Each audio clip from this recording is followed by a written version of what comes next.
We're live, man. No jumper news. We got a very special episode today, man. You got your boy Traplaw Ross behind the boards. Behind the boards, operating. man. I'm operating today. I'll be changing camera angles, all type of shit. Look at that, bro. It's crazy. It is crazy. So look, today we got a crazy cast. We got a very special cast. We got me on the boards. You know I'm going to be doing some deep research in this bitch, man. I'm going to be pulling up all kinds of crazy stuff you ain't never seen before. And on the couch, we got my guy, the main man. Wait, let me get these camera angles right. I'm new here, man. Remo in the building, man. Come on, man. We in this mode. We got Ross on the boards. It's a new style going on right now. Come on, man. That's my right-hand man, Remo, man. Us two together, we going Ross and Remo. We're going crazy in this thing, man. But Ross and Remo, come on, man. And who else we got with us, man? We got right next to Remo, man. We got Big Slime Jaleese in the building, 4K Trey, official member in the building. Jaleese out here packing shit out, and we got to talk about it. I don't know if you talked about it yet, but I'm like, damn, ain't no way Jaleese out here catching this like the A fade already on the internet. Man. Hold on, we'll get into it. Let's do the intros, but At least standing on business. But also in the building, we got a new member of the crew, somebody who I recently met at the No Jumper talent show. My guy Zone 6. Zone 6, man. Out here all the way from Carolina, right? North Carolina. North Carolina in the building, man. So look, listen, man, look at this setup. This is crazy, all right? I'm actually hyped. This is different. It's hitting different this time, it's man. different right now. It's hitting super It hit a different, little man. People ain't J-Man ready. voice. So look, we got a whole bunch of topics that we're going to get into, man. But at the same time, I just want to tap in. I want to see how everybody's doing. Like, let me know how you guys been. What's been going on? How's your week been, your weekend? Zone, you back fresh off the talent show. You back in the building. You survived to the next round. Not a lot of people made it to that couch, man. So, you know what I mean? Let us know how you're feeling, man. And, let's just tap in and see how everybody's doing, how everything's been, man. Shit, I'm chilling, bro. Second time out here within a week. So, nigga been spending a lot of money trying to travel out here. Just trying Pricey, to right? grow the name, make my stamp. For sure, man. How you liking LA? It's different. Yeah? It's a lot different. I ain't get to see a lot yet, but it's different. Yeah, man. We're No, gonna, we gonna have to show you, my man. boy around, man. He been out here. I think he been tied up at the hotel and shit. You ain't popped out or did nothing? Ain't pop out, did nothing. Just been making content in the room. That's about it. Hey, that's the way to do it, man. That's what you should be doing, man. You know what I'm saying? You got to lock in, get the content going. I barely even get out the house. This is like one of the few times you be catching me outside the house, man. So, you know what I mean? Respect to that. And we're going to see you doing a lot of exciting things soon, man. I got a very, very high hopes. You got a bright future coming for Zone 6, man. Zone. So, man, what are you saying, Remo? What's going on with you, man? What's the latest in the world of Remo? I saw you on an academic stream, Wack and Zay. Man. It was a whole bunch of madness. Man, it's been a whole bunch of that. I ain't gonna lie. So that Zay interview ended up spiraling a whole bunch of shit that I didn't expect it to spiral into. Pretty sure we're gonna get into it in a little bit because I think that's the title of this YouTube video today. But yeah, I've been chilling, man. I ain't really been on shit. I'm staying out the way, man. Staying out the mix. No, that's good, man. That's good. And of course, Jaleese, man. You know what I'm saying? They saying you stood on Jaleese. business, man. What's been going on with you, Got Jaleese? What's the latest in your world? The latest, honestly, I've been looking into like, besides me getting outside and y'all seen a couple of little squabbles. Couple little squabbles, man. A couple of little squabbles. Nah, I think I'm about to go back and get my master's. So I've been focusing on that and just like word. growing my audience and my platform for sure. Like, I mean, and just doing my 1-2 in regards to No Jumper. It's been a lot of controversy on the internet. It is, right? It's a whole bunch of controversy. Where we want to start at? Man, I suppose a good place to start would be the latest news that we had from LA, man. Munchie B.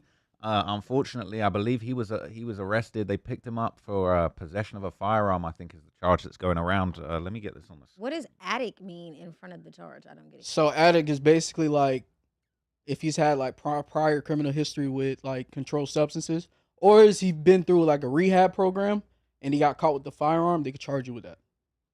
Basically That's saying that really he's an like addict. a charge. Yeah, it's a charge. They could throw that on you. So look, all right, I just got to say it, man. I just got to keep it real. And this is no disrespect to Munchie B. Why does he need a firearm?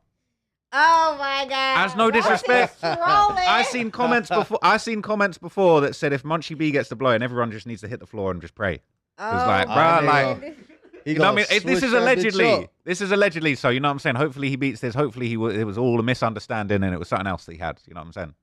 Nah, when I seen this shit, I was thinking the same thing too. I'm like, damn, Munchie's supposed to have one of the little guys or whatever with it, but I don't know. I feel like hopefully he ain't, you know what I'm saying? Hopefully he'll be right back out. I feel like he might pop back out sooner than what people expect.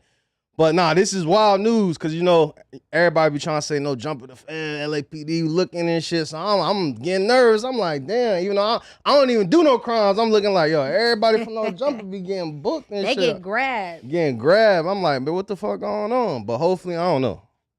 I feel like, yeah, Munchie ain't supposed to be getting caught up with no pipes, man. Like, I mean, maybe he was just like in the car and they found a firearm in the car and, you know, everybody got grabbed for it.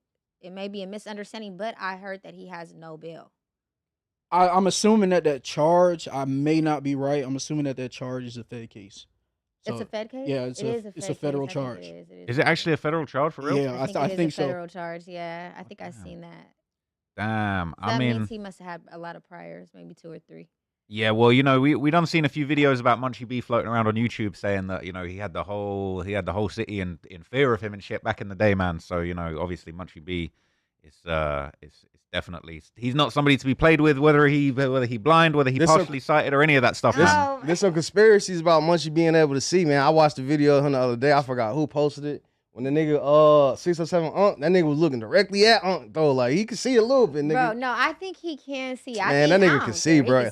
Bro, this nigga, the way he texts in the group chat and he describes shit, like we could send a video and that nigga gonna describe what's in the video. So I'm like, unless he got like somebody really just breaking this shit down to him, that nigga he could see. But I swear he got there's some like accessibility option on the phone where like it can read everything to you on the screen and then you can talk back to it. I swear I seen him using that shit. Y'all don't be hearing that shit? No. Nah. When he on pods, bro, in the microphone, you can hear the shit talking to him. Really? See, nah, that nigga be texting back fast as a motherfucker. I don't know. He got that shit down packed, bro. He be sending a few long messages, man. What? But he probably talking them messages through. Go watch that, man. Go watch that 607 Unc clip of, man. Let's pull it up, fucker. Let's pull it up. Type in 607 Unc Munchie B. It's when he pulled up on him like the dog. It's like the little viral. Oh yeah. You can't tell me that nigga ain't see that nigga. Like he looked at it unless he heard the the dog. Remember when 607 Unc came up to Munchie B and kind of like got on his knees and shit. Oh no, I didn't. There's only like one episode with them, really, maybe 1 or 2. I forgot who posted it. Nah, actually, go to Seti Nash page. Seti Nash posted it. Yeah, type in, go on YouTube.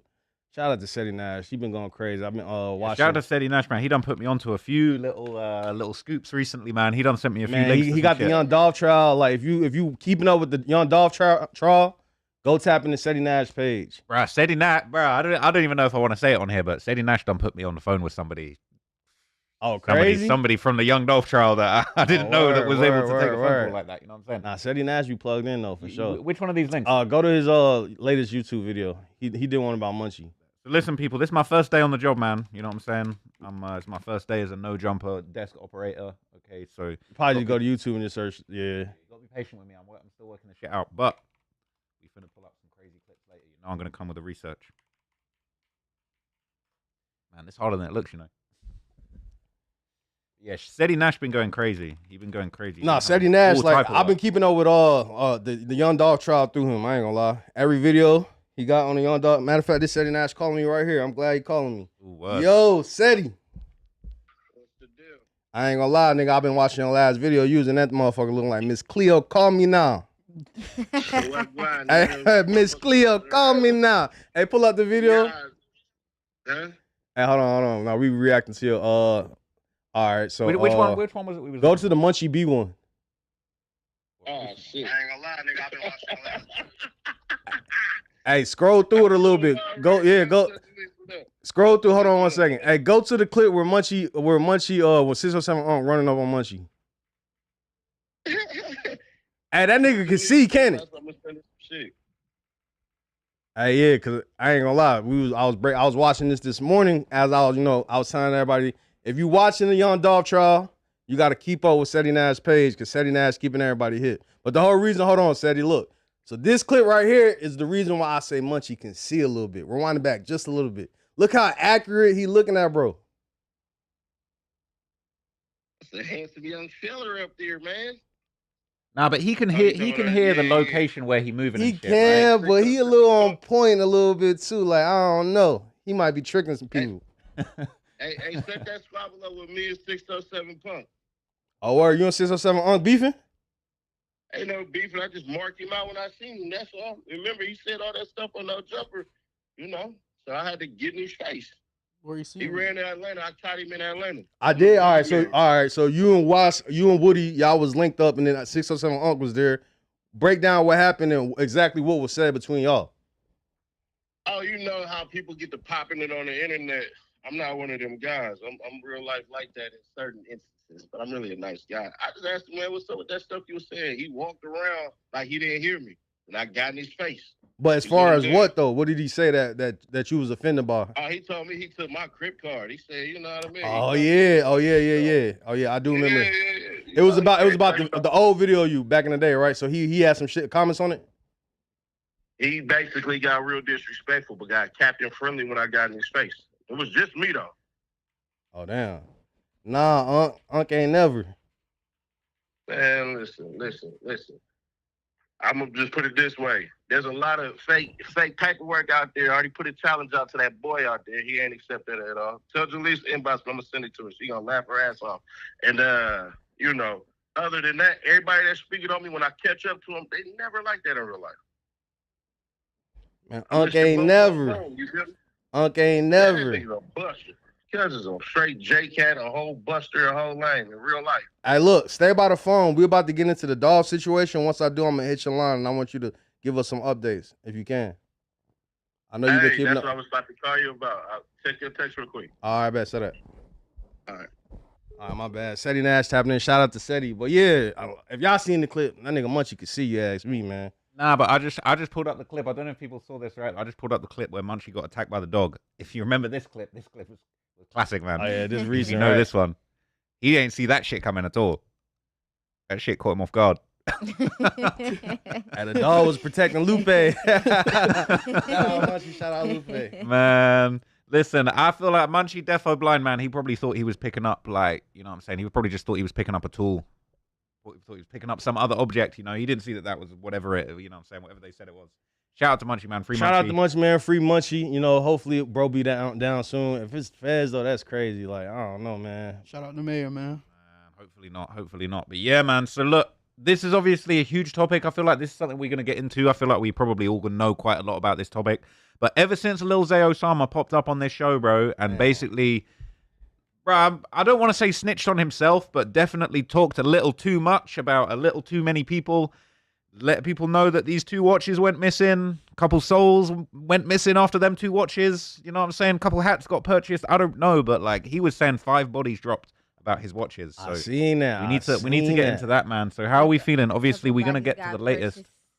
What's that, Jalise? A couple of hats got purchased. Couple hats got purchased, man. He's saying he got 5 different hats. They're saying 5 hats happened about them watches. Like that's a whole collection. Yeah, that's crazy. You think bro just been quiet for too long, so he's starting to get shit off his chest? I definitely feel like all right, so as far as the interview, he been out for a minute now. He been out because like long story short, I had met Zay through some of his homies. He was in jail. He had a phone, I guess. He was in jail, whatever. He had a phone, and I walked into a spot, and wherever the spot I was at, he was on the phone. And then 2 of the dudes that was in there happened to be Zay homies. They looking at me crazy, and I'm like, who the hell these niggas is? But Zay on the phone in jail. This probably about like 6-7 months back. So he having his way in jail. So he literally on FaceTime. He showing me like he having a whole bunch of shit in the cell and shit. Like he got mad commissary. Like he out there having his way. So 6-7 months ago, he's telling me like, yo, I'm finna get out. Yo, when we get out, we're gonna do the interview. We're gonna turn up, whatever. I got a lot of shit to address. He ended up not getting out. He told me he was finna get out like a week or 2. Then I guess like a couple months later, he actually ended up getting out. But he never did no interviews. So he been out for like at least about 6-7 months completely now. And then this is the first time he popped up on a No Jumper interview. And a lot of shit he said on there, I guess it rubbed a lot of people the wrong way. A few questions that like one thing was 600 bite down. That was one of the biggest things that got everybody talking. So bite down, basically, for the people who don't know, Ross, if y'all haven't seen it, Ross did a pretty good breakdown of it on his video. But bite down is a dude from 600 who was charged for killing his girl and killing his girlfriend's brother. And his girl was pregnant at the time. And he also shot like the mom. He shot down there everybody in the house. He shot down there everybody in the house besides 2 people. And there was like other kids there to witness it. But with that being said, that person bite down, the person that he shot was his girlfriend Imani, which happened to be Lil Zay Osama's cousin. So he kind of like on some, Like, this ain't no street shit. This ain't no odd shit. Like, this nigga just tweaked out and killed, you know what I'm saying, some women and children. So he's saying everybody that's on that free 600 wave or a free bite down wave, I'm sorry, I ain't with that shit. So if you screaming free bite down, then I'm going to get on that with you. And then, like, he said that, and then the whole Team 600, everybody posting free bite down. I know. What you was thinking when you seen all that shit, Ross? Man, they were saying that damn near Zay accidentally like united 600 because 600 had been real broken apart. People were saying they'd gone extinct or that they basically wasn't really united as a group because there'd been so many fallouts and so many deaths. And damn near everybody in 600 posted free bite down and they stood on business. And people on Reddit were saying, Zay's kind of brought them all back together again. You know, Zay's kind of united these guys together, which, look, let's keep it real, bro. Ain't no free bite down, bro. This ain't no, like, he didn't stand on business. He didn't get revenge. He didn't get back for anyone. This is a domestic violence incident where he killed a woman and shot up the whole family. Like, definitely not something to be respected. That ain't no, like, tough guy shit. That ain't, like, bro, definitely isn't free bite down. That's a weird situation. So that's why when I seen everybody saying free bite down, it's like, oh, bro must have been either putting belt to ass in the streets for these niggas and everybody got a different respect for him, or I don't know, because I thought it was a little, but the weird part about it was Zay had said he hopped on the phone with some 600 members, and supposedly they told him that they were saying all that shit because they felt like they didn't want to look like a goofy on the internet. I don't know how true that is, but I thought that was interesting. That's how I took it, though. I mean, I ain't feel like they was reuniting. I felt like more so of, nigga, who is you? Like, you ain't finna tell me what to do, so they posted the shit. So I don't feel like they in cahoots now or all back together. I feel like they individually did that on they self to put it up there to let them know, like, hey, nigga, you ain't gonna tell me what to do. I'm gonna do whatever I want. I kind of see that because I don't see everybody in 600 really just like. Don't get me wrong. Like recently, a lot of them niggas linked up. I seen Tay and a couple of them niggas had linked up. I think it was a video shoot. So like they are coming back together. But when I seen everybody go so hard on the free bite down wave, I was like, oh yeah, this is interesting. And then, you know, on top of that, you have the Wack 100 phone call, and it's been a lot. I ain't gonna lie. That Lil Zay Osama interview ended up spiraling a whole bunch of shit.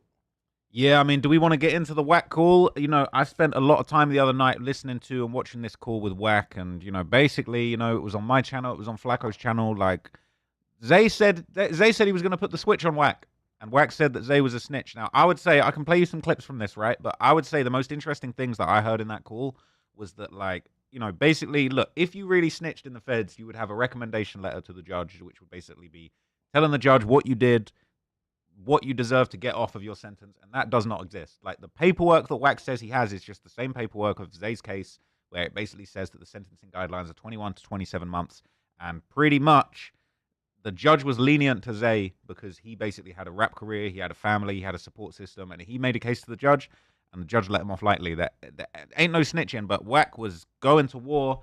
They was talking about they was going to squabble. Zay was talking about he was going to slide on him. Man, it was crazy. It was going down. I'm on a phone call like, man, ain't no way these niggas saying all this on live. I'm like, what the fuck? Yeah, let's play some of it for the people who might not have heard. Remo, you was on the call, man. I saw you line this shit up, man. So you know what I'm saying? You might have blood on your hands if Zay slides, man. Nah, I ain't got no blood on my hands, man. Them niggas grown as hell. Nah, what happened was I told Zay that I get him in academics, you know what I'm saying, to do an interview or whatever. But I forgot that Zay, he can't travel right now because I guess he on a ban or whatever. So he kind of like confined to where he at. So he can't make it to New York. So I was like, man, shit. I just text Act. I'm like, shit. He'll hop on the stream, and then I just put them together, and they ended up being on the stream. And so Wack, here's some clips from this. Yeah, let's play some clips from it and just see what everybody think. Cause you know Wack be wilding out, and Zay stood on business though. You ain't backing down for none of that shit. Little ass boy. We out. We in your city every day. Me and my niggas in your city every day. Hey Zay, he say Wack say he down to squabble for the 50K. Y'all can squabble. You don't want to squabble. Nah, listen. I thought this bitch ass old ass man was gonna get on the phone and really tell the truth. This bitch ass nigga trying to do it for you, Act. He on some doing it for you type shit. No. You know what I'm saying? Reading your work. No, anything Wack say once, he gonna say two. I don't think he ain't doing it for me. Act, no. Hey, Remo, please don't be having these niggas feeling like you doing me some type of favors and ducking. We don't. Pause that right there. Duck. So Wack is trying to. All right. So look, when niggas come to No Jumper, it's a lot of this nigga can't be with this nigga, or this person is booked at this time, and I don't need them running into this person.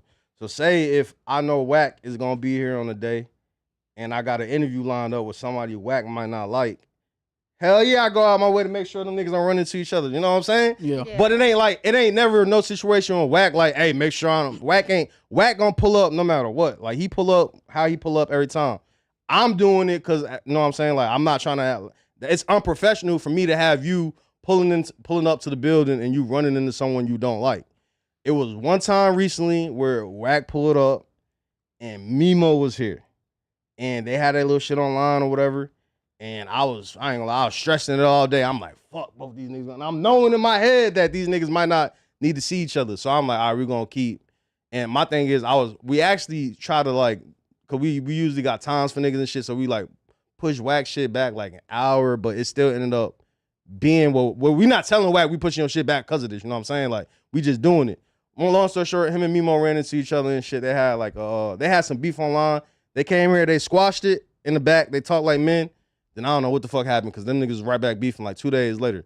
So with that being said, when Wack's saying that, nigga, of course, every time I'm gonna make sure niggas is not running into each other. And that was just the one rare time where it happened though, for sure.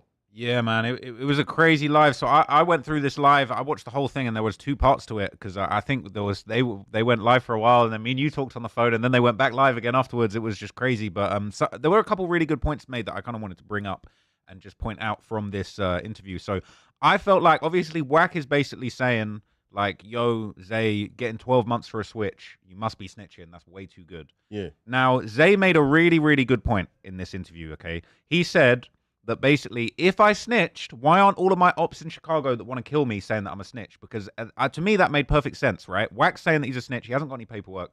But Zay's basically saying, bro, if I was a snitch, you know all of my ops that really want to kill me would have been saying that I'm a snitch. Yeah. I thought that was actually a really good defense, and I've got the clip here, and we can just hear Zay kind of breaking that down. Yeah, let's hear it. With a stick and got 1 day. Oh my God, fool. Did you not? Hey, why you think nobody else from the rack don't say what you say? Did you not? Why you think nobody else from the Did rack you don't not say get what caught you with a say? stick? On babies, I got caught with a fucking 32 revolver that got found in a car that I went in, and they charged me with trespassing and a misdemeanor. Yeah. So I wanted to just point this out, right, so people understand. Wack is basically saying, like, Zay, you got so many priors, how are you only getting 12 months for a switch? Zay is basically clapping back and saying, look, the other case that I have on my record, there was a revolver that was left in a car. Zay needs to get himself a backpack and not keep leaving shit in cars for a while, right? He needs to just stop doing all that. But he left a revolver in a car. It's not as serious of a firearm. There wasn't no switch. He wasn't in the car. And he ended up pleading down to just a trespassing misdemeanor charge, and he didn't get fully charged with that gun. He only did a day in jail. People want to say tell in, but realistically, the state didn't have that much evidence. Zay had never been caught with the gun in his hand. He'd be getting out of cars, and there's always always leaving a little treat behind for people to find in the car. But basically, what he's saying is that, like, look, that was a misdemeanor. My record ain't really that serious, and basically, I was basically lucky. They gave me 12 months. I could have got 24 months. There wasn't no 30 years on this whole thing. And essentially, he's not a snitch. And I feel like the thing is, I think Wack is making a lot of assumptions. Wack's my guy, but it's kind of like, you could definitely say, okay, it looks weird that you don't have a higher sentence for getting caught with a switch in New York. But at the same time, it seems like the story goes that it wasn't Zay's gun. He kind of got a raw deal. The guy whose gun it was passed away, and 12 months was probably the best prosecutors could put on him for a guilty plea.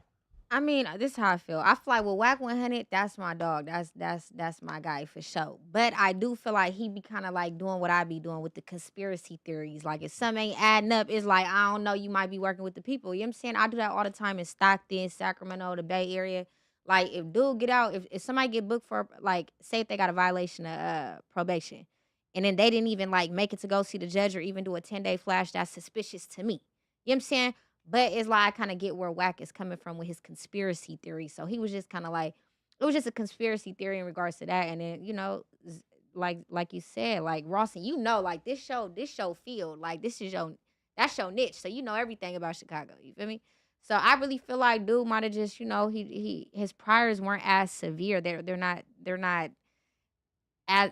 violent. It's not considered violent. So he most likely probably just got 12 months just based on the simple fact that his priors weren't as severe as like probably his opposition. You know what I'm saying? I mean, Wack throws a lot of conspiracies out there on a lot of different people, but In this situation, he is alluding to the fact that he has paperwork on him. And it's But like, doesn't Wack say he has paperwork on everybody? yeah, And I adore Wack. I'm just saying, he say he has paperwork on a lot of people. he does, and he says he's not going to drop Has it he until ever they do something to him. produced half of the paperwork? He be producing some paperwork, but I feel like with this certain scenario, I feel like if Zay was snitching, Wack would have doubled back the next day with the paperwork, and it would have been online by now. Because he So says So he's Wack not. might- He says he's not going to drop it until you do something to him, and this is clearly an indicator that he should drop the shit, but he's not. And from Trap's research, apparently that paperwork is not. It's valid. Well, you know what's interesting, right? I don't know if anyone remembers. Everybody, we're talking about this now, right? But Wack actually went on the Adam and Wack show 8 months ago and said, "Yo, Zay's a snitch. There's paperwork." Wack even said back then that he had paperwork, but the paperwork that he showed, he gave it to Adam, and Adam put it up on the screen. I can show you. That paperwork was just the plea. It was the plea agreement. It wasn't no snitching paperwork. Yo. It was just him pleading out and eventually getting 12 months. Now, what I want to show you here is an interesting clip that came later on where Zay basically explains exactly why he ended up getting such a lenient sentence. And he basically says that he spoke to the judge.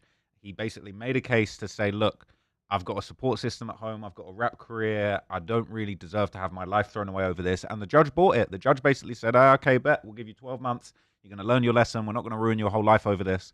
And to be honest, it's like, it's very easy to just assume that somebody's a snitch because they got a lenient sentence. But realistically, bro, like Zay Osama, he's a successful rapper. He's not really like somebody that is going to be a danger to the community that needs 30 years over a switch. So I actually respect, I feel like this is a case where everyone hates the police, everyone hates judges, but it's like, yo, this judge actually gave Zay a second chance. And like, let's forget about putting the snitch jacket on him. Let's just say, you know what, that's a good judge for once.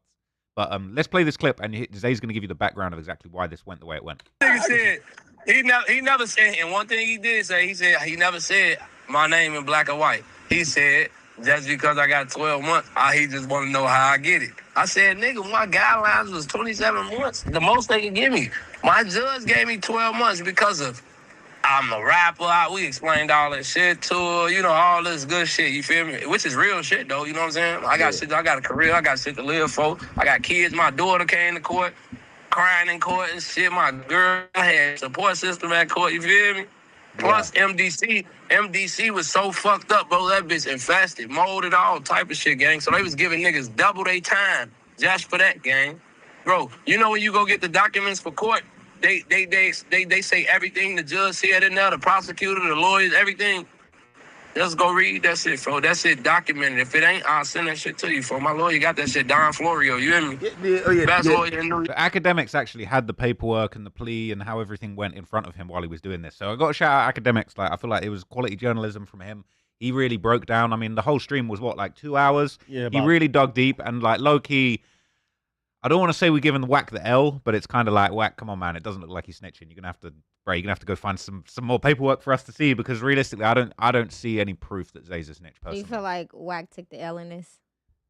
Be honest, Yeah. I feel like Wack took the L in this one because he didn't provide the paperwork. I feel like if didn't Wack put- had it, it would have been out. The next day, Wack would have doubled up and had that shit online by the next day. He would have produced So I the feel like paperwork. it's something. I feel like what happened was there was a clubhouse room. They probably ran a clubhouse room on Zay being a snitch. Niggas in the room was saying that he was a snitch, and Wack probably heard it and ran with it. But I don't know. I feel like if Wack really had the shit, I call Wack. I want to call him. Where the paperwork at, right?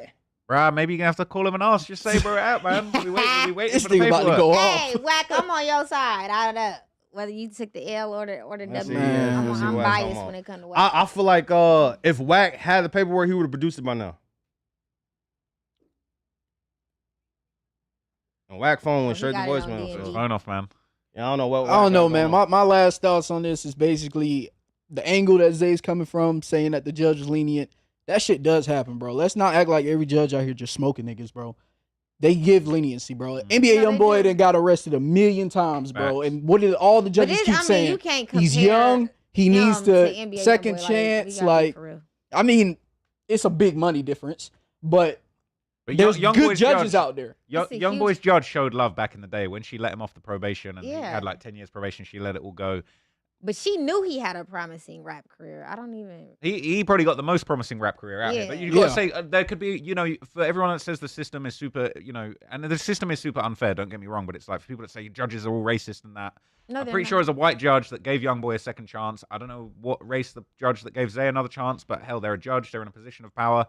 People are out here. I know a lot of things are probably leaning towards being unfair, but some people out here are being given very fair chance, second chance. If you got that bag, nigga, if you ain't got that bag, your ass getting thrown the fucking. And then I done seen situations. If you ain't got that bag, nigga, Young Thug, the average nigga who go to court, a lot of these niggas got public defenders. Nigga, I was just watching Alicia Andrews from the Fulio trial. Her fucking lawyer is so horrible. She finna get the book. But with that being said, like, nigga, if you got that bag, you got your good lawyer, you might make something shake. But like, there's some good public defenders out there. Like, I'll be honest with you, there's a lot of good public defenders out there that actually like work harder than the paid attorneys. I ain't gonna say that. I'll be honest with you. I've experienced. It's not a lot, but I've there's some. experienced it. I've experienced it. So I know for sure that there's a lot of public defenders out there that actually do care and that put in, the time and effort to, get you the best deal possible. Because they trying to make their name at the end of the day too. Yeah, for sure. It's you gonna have public defenders that's gonna put in no extra work, but like at the end of the day, you a name on the sheet to them niggas sometimes too. Like especially they got a list of people they gotta work with, and then like it is no extra incentive for them to beat your case. It's like you just another name on the sheet of niggas that they gotta work with. So like as far as niggas getting lenient sentences, you kind of gotta have that bag, but like. It do happen though, so but even when you get the bag though, like it can still your fate can still not be promising due to the simple fact that your defense is just bro. There's paid attorneys that literally suck at their job, like they are, or they just care about the money. Like look at Queso, didn't what? That nigga was getting cooked. That nigga was getting cooked regardless, right? But Young and A said that he dropped almost $1 million on his lawyer. Yeah, he did say something. He said he spent he almost went broke on that nigga lawyer. He did go broke. So I mean, come on now, like you can have a paid attorney and still, get the book thrown at you. That don't really got. But I didn't see on the situation. I didn't see hella situations to where, say I'm a California resident and I go to New York, commit a crime, and it's like not violent, not crazy like that. The judge is gonna look at it as, oh, you're not from here, you didn't do anything to our community. We're gonna let you off with this, but you got to get the fuck out of my state. And that's how some people get. For a gun? No, I'm saying like if you get caught with a gun sometimes. Oh no, and it's not like risk in New York. They're not doing that. No, I'm like not the politics in New York. I'm just saying like in a different place. I could have named somewhere else. Right. But I'm just saying like sometimes the judge look at it as you're not from here, you ain't done nothing to our community. I'm gonna give you this, but you got to get the fuck on. So sometimes there's leniency when it comes to judges, but sometimes you get smoked. Man, it's crazy. But look, one thing I want to say before we move on, man, is Lil Zay's got the song Fresh Out the Feds out right now. This is one of my favorite songs right now. This one slaps. So for all of the antics, for all of the madness, I feel like I really respect how Lil Zay Osama is actually following up. He's got music out. He's not just out here crashing out on social media for no reason. He's got music out. He's got motion in his career. This has got over 1 million views. Just came out 2 months ago. And he really doing it, man. So I feel like, everybody out here in the scene needs to take note, man. He done a no jumper interview and pulled himself back with a lot of motion. It's one thing to do the interview and not have the music. If you're gonna do the interview and get your name hot, like he doing it right. Like he got the music, even like this Fresh Out the Feds going crazy right now. Like in here, he popping this shit. He was naming off niggas that was cleaning his underwear, all type of shit in the jail cells. But then if you go to his IG page, like bro got like 2 to 3 mean ass snippets on there that I'm like, oh yeah, when he dropped these finna go. So I feel like Lil Zay actually he got like the momentum to actually like go on a mean run and like take the game over if he just keep doing what he doing and stay out the way. Didn't he just have an album release or was that somebody else? Nah, I think he gearing up to drop. Yeah, man, I'm trying to hear the drop, man. Like after this one came out, I was just feeling this. He's turned everything up with these antics, and I gotta say, man.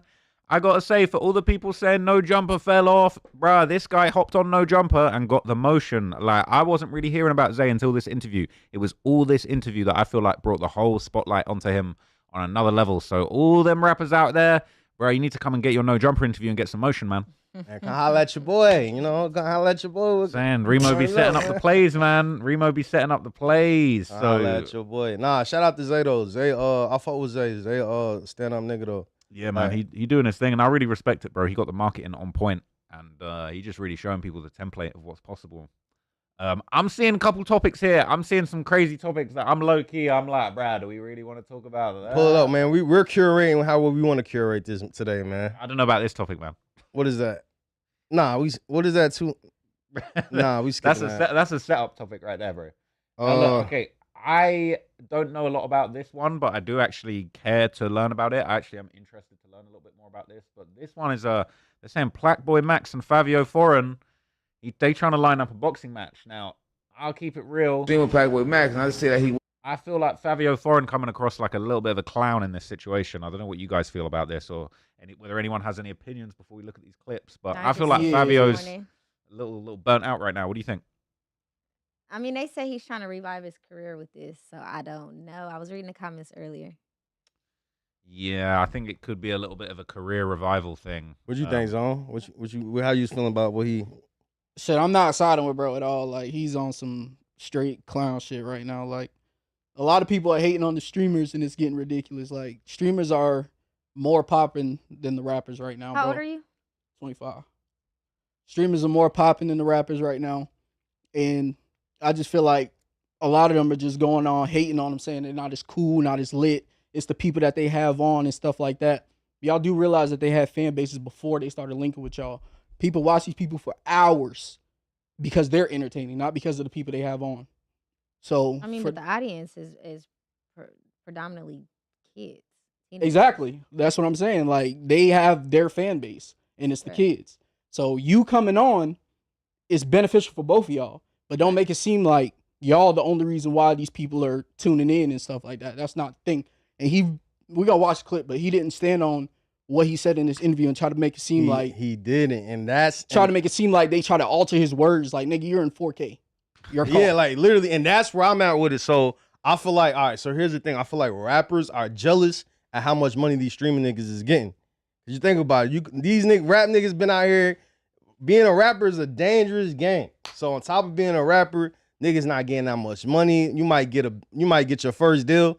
After that first deal, you might not even get paid like shit else from your label until you recoup. So half the time a nigga get paid up front, and then the nigga ain't really gonna have no more money unless you get shows coming in and shit. I don't know how much Fabio Foreign is touring or whatever.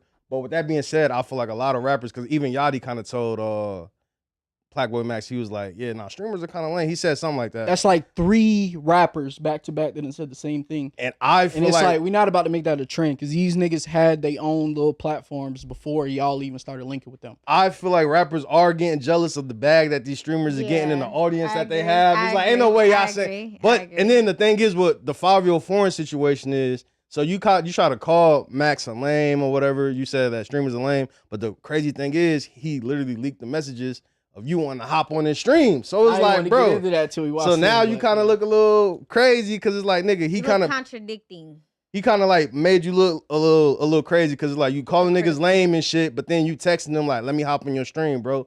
And then Max funny for that, because like, I don't know. I feel like this is why Max is gonna be a little controversial, because like I feel like Casanat would have never leaked the DMs. He would have just kept it PC and just kept it moving. Like, but Playboy Max, he on timing. But let's watch the clip and we can get more opinions on it. Yeah, I haven't seen the clip yet, but I've been following this story, and I agree. I think the rappers are getting super jealous of the They're streamers getting jealous, now. bro.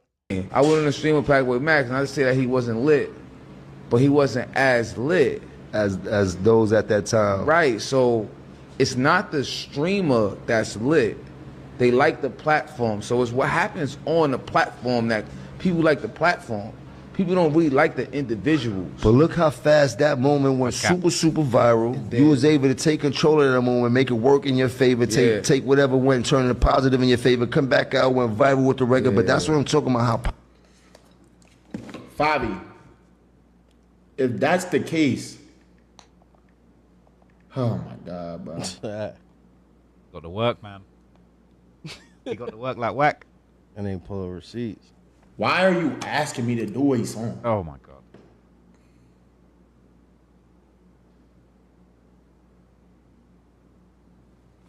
Why? That don't make no sense. Ross, read what Fabio said to Max. So the text message. Yeah, read the text out. Right? Is that in the next link or the text? No, he just showed it on the phone. He just showed it. Okay, but all right. So the message says, all right. It says, Nobody know I'm home yet, but when we make movies happen, hit me when you get a chance. He said, oh, I bet. What's the word? He said, you tell me what we doing. Let's go viral. Yo, let me come on your stream and make a first day home song. He thirsty for it, man. Yeah. He thirsty for it. He wants that clout. It sounds like he got Max declined his offer. I feel like the streamers have got it right now, and I feel like the streamers are actually just destroying all of the rappers' aura, because we had the Lil Baby stream where Lil Baby was on some scammer stuff. It kind of made him look like a bit of a clown. Lil Baby sort of left in a tantrum because he felt Max wasn't engineering his audio right. Like, bro, you guys are making yourself look like babies, honestly. Like, they be looking like, mad entitled, childish. Like, it's not really a good look. And so we got a couple more links here because this situation has proceeded from here. So, Fabio City. I just boxing match, New York City. I just figured it out. I can't somebody tell a Black Boy Max nigga, we got a box. I see them hosting boxing matches. I see that's what they do. Let's do it. We could put up $1 million, $5 million, however you want to do it. I don't really care. Like Desi, that's my nephew. That's my cousin. That's my family. I know his uncle Don Quan. Twin. Talil, that's my twin. But this nigga right here, he's my. That's you little Max. You little Max. How you trying to? I want to box. Somebody set it up. I don't got time. I got $1 million on the line. Or we could do $5 million. However you want to go. Like, you can stream it, put it on your stream. I don't care. That's how I'm coming now. I'm on the phone thinking you my man. That's how I'm coming now. Fuck it. I'm like, chill. That's how I gotta be. Bro, he did. You already violated him by smoking in the shit. Remember when they went viral, him and Lil TJ smoking? Oh my God, it was with him and Lil TJ. Him and Lil TJ. So y'all niggas was never really mans like that. Y'all disrespecting the nigga shit. Disrespecting dude. So it's like for him, but it's funny because Playboy Max ain't had to leak the messages. He could have so Playboy Max been on timing with these niggas somewhat. Like I guess he just tired of disrespect, bro. Like these niggas are trying to prove a point that he listening to. Let me say. Like they trying to prove a point that they more popping than the streamers, bro. It's just not the age we living in right now, bro. No, the streamers are more popping than the rappers. The streamers got it right now. These rappers, they'd be better off if they just started their own streams. Like, bro, you only got to spend what, like $5-6K, get a little mic, camera set up, just get to streaming. But I think these guys think they're too cool. We don't need to encourage rappers to start streaming. Every rap nigga think they can stream. For one, being a rapper is kind of like you gotta have your mystique. Once a nigga start streaming and shit, rap shit is done, bro. Niggas is not trying to hear you rap. And like, if I could literally watch you talk about your life, ain't no point in me listening to you rap about your life. You see what I'm saying? Right. So like, once you get in that bag and you start streaming every day, it ain't really gonna be too much of me just listening to your music. Now that's true, but what about for rappers that have been falling off? Now I'm not saying he fell off, but DDG, he basically said, yo, let me put this rap stuff on hold and get in the streaming bag. And he done gone to a whole nother level off the streaming. People weren't really trying to hear DDG rap like that. DDG was always a YouTube creator. Yeah. Like I know DDG from making like his first YouTube videos was like being in Calabasas outside of Drake's house like 7 years ago. So like I never looked at DDG as a rapper. Like I always looked at him as like a YouTuber, content creator. As far as like the old head rappers, that's like even like the Fat Joe and Jadakiss podcast, I advise them doing something like that. Like create a podcast and maybe like tell some of these hip hop stories that we haven't heard. But as far as like niggas think they finna just sit in front of a desktop and hit live and be entertaining. Like I was just telling Adam the other day, I'm like, bro, these kids is out here lighting fireworks and mansions and doing all type of shit. It's hard to compete with just regular conversations on these lives and shit. So like, if you ain't finna be doing all that shit, like these niggas out here tearing up houses and all type of shit to entertain these people. That's why they got 60, 70,000 people watching. So like, all these rappers, I think they just gonna hop on camera and just be like quiet and me. Like when you a rapper, most of the time is your mystique is what carries you. So I don't know how that's gonna work, but it is interesting, like the streaming world and the rap world, how like it's like it's jealousy there. I don't care what anybody say. Niggas is jealous. These stream niggas getting the bag and rappers ain't getting paid. How these streaming niggas are, and they feel like these niggas came up too quick. That's what I look at. Take it as. Nah, that's facts, man. That's facts. Like Ross said, they seem like they feel entitled. I feel like they do feel entitled.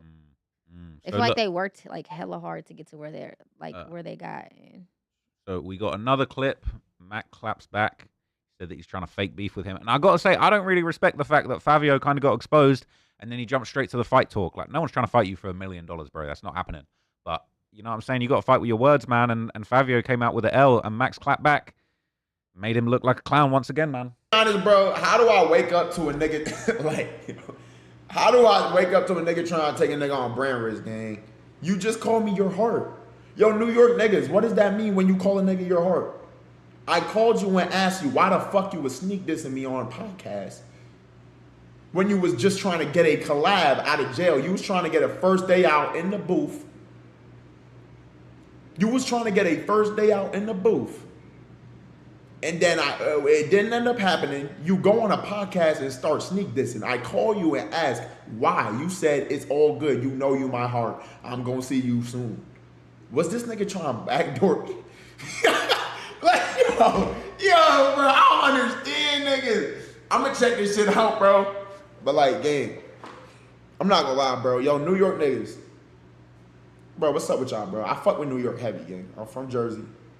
I don't know. Honest, bro, how do I wake up to a nigga? It's crazy, man, and I feel like Fabio played himself, honestly. I feel like he made himself look stupid in this whole situation. And really, I love Fabio's music. I rock with Fabio. I've been a big Fabio fan, but I feel like, bro, you need to just get your first day out song, just get that out, get that moving. Like, bro, we need to hear from you musically. But no one's trying to stream with you right now. But I don't know, man. I don't know. What do you guys think? Yeah, nah, Max is funny. I ain't gonna lie, he aired that nigga out because like he made that nigga look a little crazy. But I'll watch Fabio on Max box. I don't think Max gonna do it. Max getting too much money. Fabio, you do better calling out another rapper that ain't getting too much money. Call that nigga out, and then Aiden can have y'all niggas fight on the lineup and shit. But I don't think Max gonna do it. Max getting eating too much, man. That nigga left FaZe and bought 2 new houses. I'm like, what the fuck? Real, man. No, it's crazy. But yeah, man, that's what it is right now, man. The streamers really got it right now. I think a lot of the rappers are salty. They're a little bit upset. They're trying to get to that bag too. And I would say that a lot of rappers could be streaming. A lot of them have lit lives. They got money, girls, cars, watches. They could be showcasing all of this stuff off on a stream. They should still be rapping, but they should pop off with a stream now and then. Hell, Drake's streaming. If it's good enough for Drake. That's what I'm saying. Like, you see Drake on Aiden Ross streams, on his own streams. He's not putting out this narrative that they're just cooler than these streamers. Like, he's embracing that shit. If I feel like it's more of the niggas that's don't got a lot of buzz right now or feel like they falling off that is pushing out this narrative. And you think about it, Lil Baby, his music is not where it used to be. Well, I think we can all agree on that. Fabio, what the fuck have we heard from him? Lil Boat, what the fuck have we heard from him? Like, it's people like that are just speaking on it that aren't as popping no more and then trying to put out this narrative. Like, the biggest people that are still popping are not pushing that narrative. They don't need to stream. Like, look at, like, the biggest artists right now are not streaming. They're not streaming. Like, you know, I feel like it's the ones that just, like you said, fell off. They fell off. Like, you know, they need a little storyline. They need to be put in the blogs. They need to be covered in the blogs. The best way to be covered on a blog is with a streamer. Like, so, you know, it's mind-boggling to me because a lot of people, like, don't like bloggers or content creators or people that cover the news, when in reality, like, we're the ones that keep the momentum around the rappers. Like, we keep them relevant. You get what I'm saying? Like, that brings me to an example about the Lil Yachty situation. It's like, when is the last time you seen him in the media other than the Caribou situation? And then he goes on the Playboy Max's stream and he has the controversial George Floyd bar. And it's like, if he would have just dropped that like on his own without going on the stream, I think people would have skimmed over that and not even worried about it. Right. But I feel like it's the fact that it was on the stream and people are tuned in, watching, and could analyze that. That's what made him pop off on that bar back in the media and get that attention again. So I thought the bar was a little fire, but it's controversial. But I was like, oh, that nigga, he went crazy. I understand why people will be like, the world's sensitive now. Like, don't get me wrong, it's a disrespectful bar, but I get it. He apologized because, you know, old boy came out and hollered at him. He actually did apologize to his friend. What's the dude's name? Steven Jackson, right? So yeah, I don't know. I feel like rappers are just jealous of streamers, and that's just where we're at with it. But what I will say, like I mentioned Drake being on streams, I'm upset with Drake doing all these streams and not hopping on stream with academics. I feel like if you're gonna be streaming with Aiden Ross and XQC and all these people, keep it hip hop at least, bro. Like all that fucking, I don't know, just streaming with odd, weird niggas. Yeah, I got you.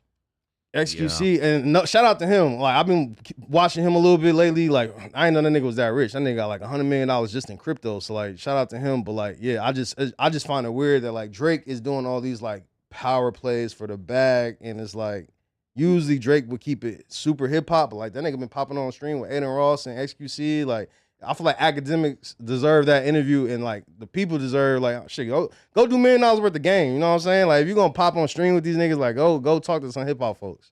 That's how I feel about that. You shit. feel like the bag is moving him to move towards like Aiden and the XQC. Nigga, steak itself. Yeah. That steak bag. I believe that Drake has a deal with Steak, and I believe in that deal, Aiden probably is tied to it some type of way, or they both got a percentage where they're like gambling on Steam or stream or whatever, and they both like making money, or they're getting paid to gamble on stream together. It's somewhere where they're all getting paid together. I don't think he's just genuinely hopping on there like, what up, Aiden? Let me hop on, like, because he's losing aura every time he hop on these streams and shit. Like, I don't think Drake should just be hopping on stream, gambling, drinking wine, making duck faces and all that shit. I don't fuck with it. That's facts, man. So look, man, we got another topic here. This is a topic I low-key am tired of hearing about this topic, but I agree. I'ma just talk my shit on this one, man. So we're hearing more talk from Tory Lanez. His lawyer says his fingerprints were not on the weapon and the serial number was never used to identify the owner. Tory Lanez still pushing. He's trying to have his conviction overturned. But I think, bro, you had your chance. You didn't take the stand. You could have took the stand. You could have snitched on old girl. You could have told, it's not snitching. It ain't no street stuff. You could have said, I did not shoot her. That's all you had to do. But you took the L, and now you're trying to clean it all up after the fact. I think it's super lame, but a lot of people riding for Tory, man. So what do you guys think? I agree, honestly. I feel like the conversation is just like it's overrated. Like I feel like it's being talked about too much. It's like every other day it's new evidence. If that was the case, y'all should have brought that forth in the court of law. You know what I'm saying? What can we do? You know what I'm saying? Like we could cover the news, you know, we can have public discussions, but at the end of the day, what can we do? You were supposed to take the stand, like Ross said. Like I would have took the stand. You know what I'm saying? Because at the end of the day, you're not going to say that I shot this girl and I didn't shoot this girl. If her partner shot her, you know what I'm saying? Like, it's a way that they could have cross-examined that and he could have, like, worded it to where it didn't look like he was snitching. But at the end of the day, if your life is on the line, like, you got to do what you got to do at the end of the day. And a lot of people push this street code and narrating, and you're not supposed to take the stand. But then now you're in jail and you getting stabbed up, and now you're looking for the public's empathy, for the public to empathize with you. And it's like, dude, like, you know what I'm saying? Like, you kind of asked for it because you didn't want to tell. Like, all right, so let's just ask generally in here. So who believes he shot her in here? I don't think he shot her. All right, I think he shot her, to be honest with you. I actually think he shot her. Fuck no. I don't think he shot her personally either. I mean, I don't. It's a little blurry to me. It's like, all right, if he shot her, then all right, that phone call I heard, it sounded like he shot her from the phone call. So they were saying that he was apologizing for something else. So Fresh and Fit, Myron from Fresh and Fit, he used to do these like little Fed things to where he would break down cases and stuff. Yeah. So he was like one of the first to really touch on it, and he basically listed all the evidence, and he gives his conclusion at the end. Basically, is he guilty or not? And he concluded that he was not guilty. So there was a whole bunch of evidence we already knew from the start, and then when court came, none of that shit was in there. And it's like, what were y'all doing the whole time in court? And then his not snitching thing, I mean, from a street perspective, you can get it because you don't want to mess up your face card. You mess up your face card snitching on a female. But he's a rapper. Does he gangbang? No, it's not. That's the thing. That's the thing. I don't look at him as a street nigga. How is that snitching? He's not even from no gang. So you telling me if that nigga, all right, for one, he's a civilian. He could tell. But it's not. It's not honorable. It's not gonna be honorable amongst his rap peers. Like that. Oh my! At least now you finna sit up here and act like you don't know that, bro. Now I'm not saying that he. Remo, how? He's not a gang member. All right, name one gang member that we know that he doesn't even rap about gang. Not even gang member. Just name one rapper that's even a civilian that we know that took the stand, and everyone's like, all right, it doesn't matter. Who took the stand? I was a civilian. I was a rapper. I'm just saying, or snitched. Name one rapper. Could you saying he should have took the stand? Is what you're saying? So you think he would have been having a thriving career if he would have been like, nah, I ain't shoot her. Kelsey did it. I feel like his career would have been done. No, he didn't have to say that Kelsey did it. I mean, if he would have took the stand, so what all he had to do was say he didn't do it. Like he's taking the stand, he's going under oath. He did that.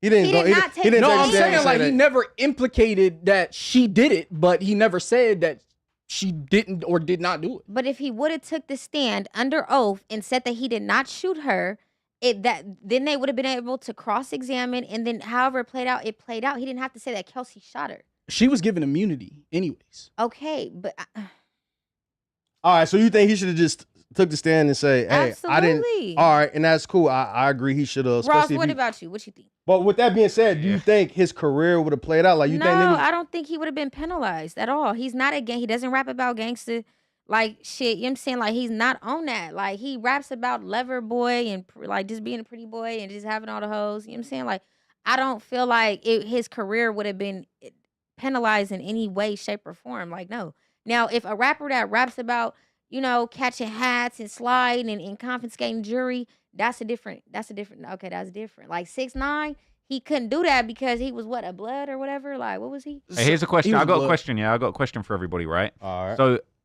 I kind of agree. If he'd have taken the stand and snitched on this female, that definitely wouldn't have been a good look. Everyone would have been calling him a snitch. They would have been trashing his career. But don't you feel like him going to jail and getting all of these years and being out of the mix, he's getting stabbed in there, that's got to be worse than being a snitch on a girl, right? My opinion, 100% like that's worse. Snitching. But that's not my argument. My argument is... But you couldn't even predict that was going to happen. No, but my argument is, I'm not saying that... What I'm trying to say is, if he would have took the stand, I don't think he would have had a thriving career after that. And I think that's what he wanted. That's what he's more... like that? Because I feel like in hip-hop, snitching is just looked down upon. Who would have worked with him after that? So if Drake was in that situation, do you guys think Drake would have took the stand? Don't nobody look at Drake, period, as a street nigga. And Drake snitched when his jewelry got taken, and ain't nobody cared. And no one, but that's the whole thing. For one, we really didn't know about it like that. And then Kendrick Lamar dropped the diss songs. We kind of found out like, oh, Drake might have gave a statement about a watch. Drake denied it about his Rolex or whatever getting took. He said he never gave any statements. We never actually seen any paperwork. I haven't. I don't know if you did, Ross, and I think it would have been flown around by now. I mean, I didn't see the paperwork, but from what I understand, he had a statement about the jewelry being stolen. Look, let's keep it real, man. If someone steals my jewelry, I'm making a statement because I need that insurance claim. My shit's insured. Come on, like, nah, for you sure. gotta make it make sense. But what I'm trying to say is, how many rappers are able to snitch or get on the stand and have a thriving career? Now, I'm not saying, hey, go take 12 years in jail and hopefully, like, nigga, what I'm trying to say is, I think if he would have took the stand, he thought his career would have been over, so maybe that's why he played it the way he did, and maybe he knew that he was innocent. So he thought he was gonna beat it, and it was like, nah, nigga. And we ain't about to sit here and act like this nigga wouldn't have got dragged through the damn mud. I don't think if he snitched on her. I don't think. But this is worse. Don't you feel like him just losing his freedom? Like, bro, you'd rather get your name dragged through the mud than lose your freedom, especially when this ain't no street shit. This is two girls that you're fighting over and then he's been a victim since he's been incarcerated. He got stabbed 12 times. Yeah, so like 9, 12 times. 9, 12 times. Is it worth it? I'm not saying go to jail. I'm not saying don't. I'm trying to say, I'm just trying to reason on why Tory Lanez took the approach he did. I think that's why he took the approach. I'm not saying that was a smart decision. It's like, nigga, now you spending 12 years in jail. You're probably not gonna have a career after that anyway. You almost died in jail. You know what I'm saying? Niggas got hit up and got stabbed. But I think he took that approach because he probably thought that he wouldn't have been able to have a career. But look at Gunna. No, I kind of agree with you, man. But I just feel like, man, at the end of the day, his life would have been much better if he was still out here. And I think if he didn't shoot her, he should have taken the stand. He should have said, I didn't shoot her. That's who shot her. Or at least outright, I did not shoot. He didn't do that. I think he didn't do that because he did shoot her. I think that voice recording of him apologizing the next day, I think it was so over the top that he damn near apologizing for something crazy. Could have been the shooting. And realistically, bro, he taken a huge L. He should just shut up and serve his time at this point, bro, because I feel like he just spreading a whole lot of rubbish. So my thing is, Ross, before we change topics, so you believe he really did just pull that pistol out on her and said, dance, bitch, dance? I think that they could have been fighting over the pistol. I feel like he could have shot it in the air to try and calm them down. I feel like he could have... I can't imagine... You know what? I can't imagine him doing the dance, bitch, dance. And he's so small. I see Tory Lanez in the club one time in Miami. The guy was... I'm not the tallest guy in the world, but he was so small. And Meg the Stallion, she really a stallion. She was probably beating the shit out of him. So I'm not surprised. I think he could have beaten it on self-defense if he'd have said, yo, she was whooping me and I had to let a few shots off to calm it down. But all right. And then what about that one witness who said they seen the girl with the gun? The girl, a.k.a. being Kelsey. Exactly, So bro. like, exactly what... No, but I'm saying you said a better case. No, but I'm saying you saying that you believe he shot her, though. That you still believe he shot her. I'm saying, how do you feel about you said the dance bitch dance sound a little crazy. And then also, what about the witness that said he seen the girl with the gun? I mean, that's a fair point. But also, it's like, a witness. There's a bunch of different witnesses that could have said a bunch of different stuff. The apology came from Tory Lanez's mouth himself, and he didn't take the stand and give any alternative narrative. It's all well and good from jail sending these jail calls and telling people after you got convicted and after we heard your apology that you didn't do it. But you didn't say that when it was game time and it mattered. Like, you should have said that when it actually mattered. Like, you're out here doing all these years in prison. What was it, 9 years or something? Because you wanted to stay solid about a female and not get on the stand. I personally think he played himself massively. I agree with Ross. He has a valid point. Yeah, man, it's a crazy one. But look, we can change topics, man. We done talk Tory Lanez to death. And this topic I'm actually very interested in, okay? Right. So shout out my guy, What's the Dirt, man. You know what I'm saying? He doing quality journalism. He really is the #1 journalist when it came to covering the Kendrick and Drake beef. I don't think anybody else has done nearly as good of a job covering this other than Academics, who really... Academics wasn't even covering it. The Academics was damn near part of the whole thing. Academics was getting the songs, the diss songs from Drake and dropping them. So and between getting these name two, dropped, all type of shit, right? Facts, man. Like, so between Academics and What's the Dirt, these two are the biggest authorities on Kendrick and Drake in the whole damn world, if you ask me. So, No DJ Head? I mean, what DJ Head bring to the table about this situation? I just been seeing his name in with the situation. I see him a little bit. I see him in the complex list, man. But I don't know. I got to tap in. I can't say He's I've watched definitely any on the DJ Head Kendrick content. side of things. Well, listen, man. A lot of people on taking their little stand sides, and a lot of people in Los Angeles aren't going to be feeling this one. But it sounded like it's true. So, What's the Dirt has told DJ Academics in a stream that he doesn't believe Kendrick Lamar is going to sue Drake, because there might be some validity to the alleged domestic violence in Vegas. There was a whole thing, I think it was the Hard Rock Hotel. There was a report that Kendrick had laid hands on his woman. Allegedly, don't sue me. I don't want to get caught up in no lawsuits. But allegedly, Kendrick put his hands on his girl. And that's why people are saying Kendrick lied in the beef and Drake was telling the truth. So they hopped on stream and broke it down. And this was pretty explosive. So I'm excited to watch this one. Be some type of it's like what type of win you would call it? It's like, at least we knew it wasn't real. Like, okay. Yeah. The only thing, bro, I don't think anything could really change the perception for like bots are not going to do it, because people know that bots are being used anyways. I think when it comes to the allegations and shit like that, like what Drake levied in his tracks, like Family Matters, if some of that shit was proven, I think that would be pretty devastating for Kendrick, or at least his reputation. What do you mean? I'm not sure how that would happen, though, through the lawsuit. Give me an example. What do you mean?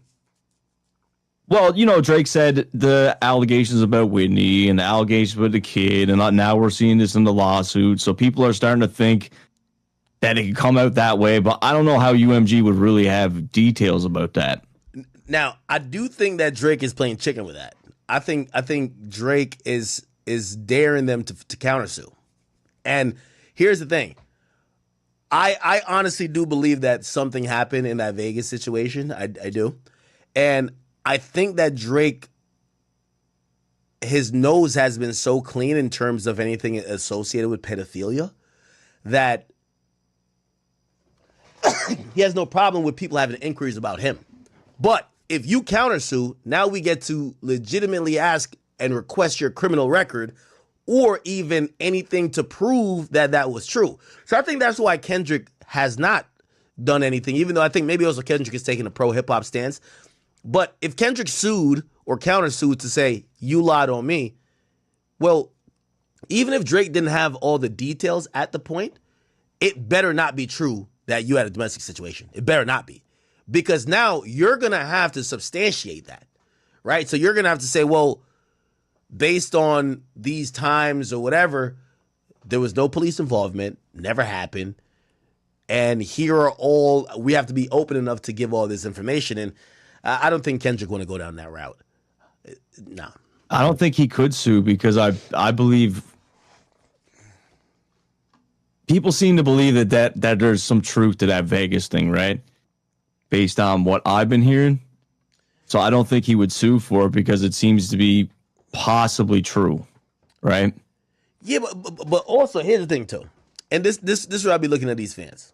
Man, y'all love mad rappers that beat they bitch, man. Like, this is where y'all little Kendrick Lamar fans is like, yeah, the soapbox shit, it just makes y'all look like hypocrites.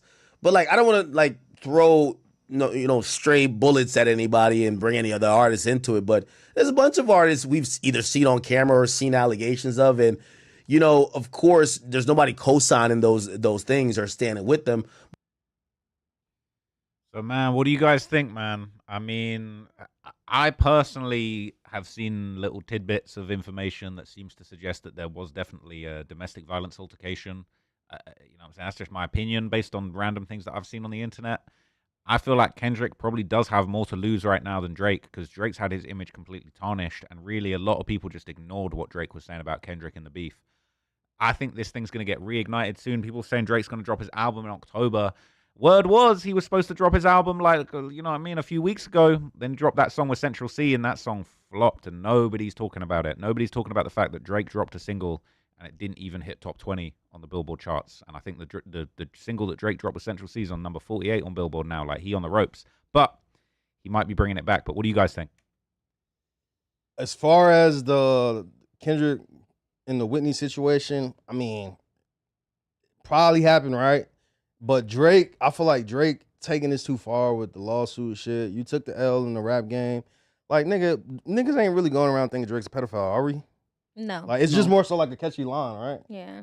So, like, it's like, I feel like the lawsuit ain't even personal to Kendrick. I feel like the lawsuit is more personal to UMG. He like, nigga, how y'all gonna help gas his dude after I've been carrying this record label on my back, and y'all gonna sign him and then gas this record up and bought it and all that type of shit. So I personally don't think that he's just, don't get me wrong, he ain't fucking with Kendrick, and there's some beef there. They run into each other, it's probably gonna be up. But I think the personal, him suing and shit, that's him. He probably felt like UMG owe him some money anyway. So he probably trying to get some back end money that he's already felt owed, and he felt like they try to play with him by even gassing up. That's like, you know, you got two people on the label, and then they're beefing, but you're like spending money to view bot this one guy shit and make it a thing or whatever. But as far as like, I don't think everyone's going around really believing Drake's a pedophile. And I don't even think people even go around and think Kendrick Lamar's a woman beater. Like, I haven't really heard too many people be like, yo, he beats his wife and shit like that. I think the big thing that's still a big question mark, and I'm not sure if I believe this one, the allegations. Hold on, I got Wack calling in. Okay, man. let's get it, man. Let's hear from Wack. Yo, Wack, we live. Yo, Wack. Yo, we live. We live on No Jumper News. So look, we were just talking about the Lil Zay Osama clip from the other day where you and him was on the phone. Me, you, him, and Academics was on the phone. So I'm with Traveler Ross, I'm with Zone, and with Jaleese. Is there an update on what's going on? Has the paperwork surfaced? What's going on, Wack? Yeah, we actually I gotta get back on. I don't know what I got sidetracked. I got sidetracked on that Jay Prince cousin, the goon nigga that been calling me for 2 years. We found out he's a sex offender, so we was digging on him. The nigga DeMarcus, D1 or whatever, DeMarcus Ward. So we got all this shit. They put in all this shit up and all this history. And I had like 5 of my cats that did some serious federal time.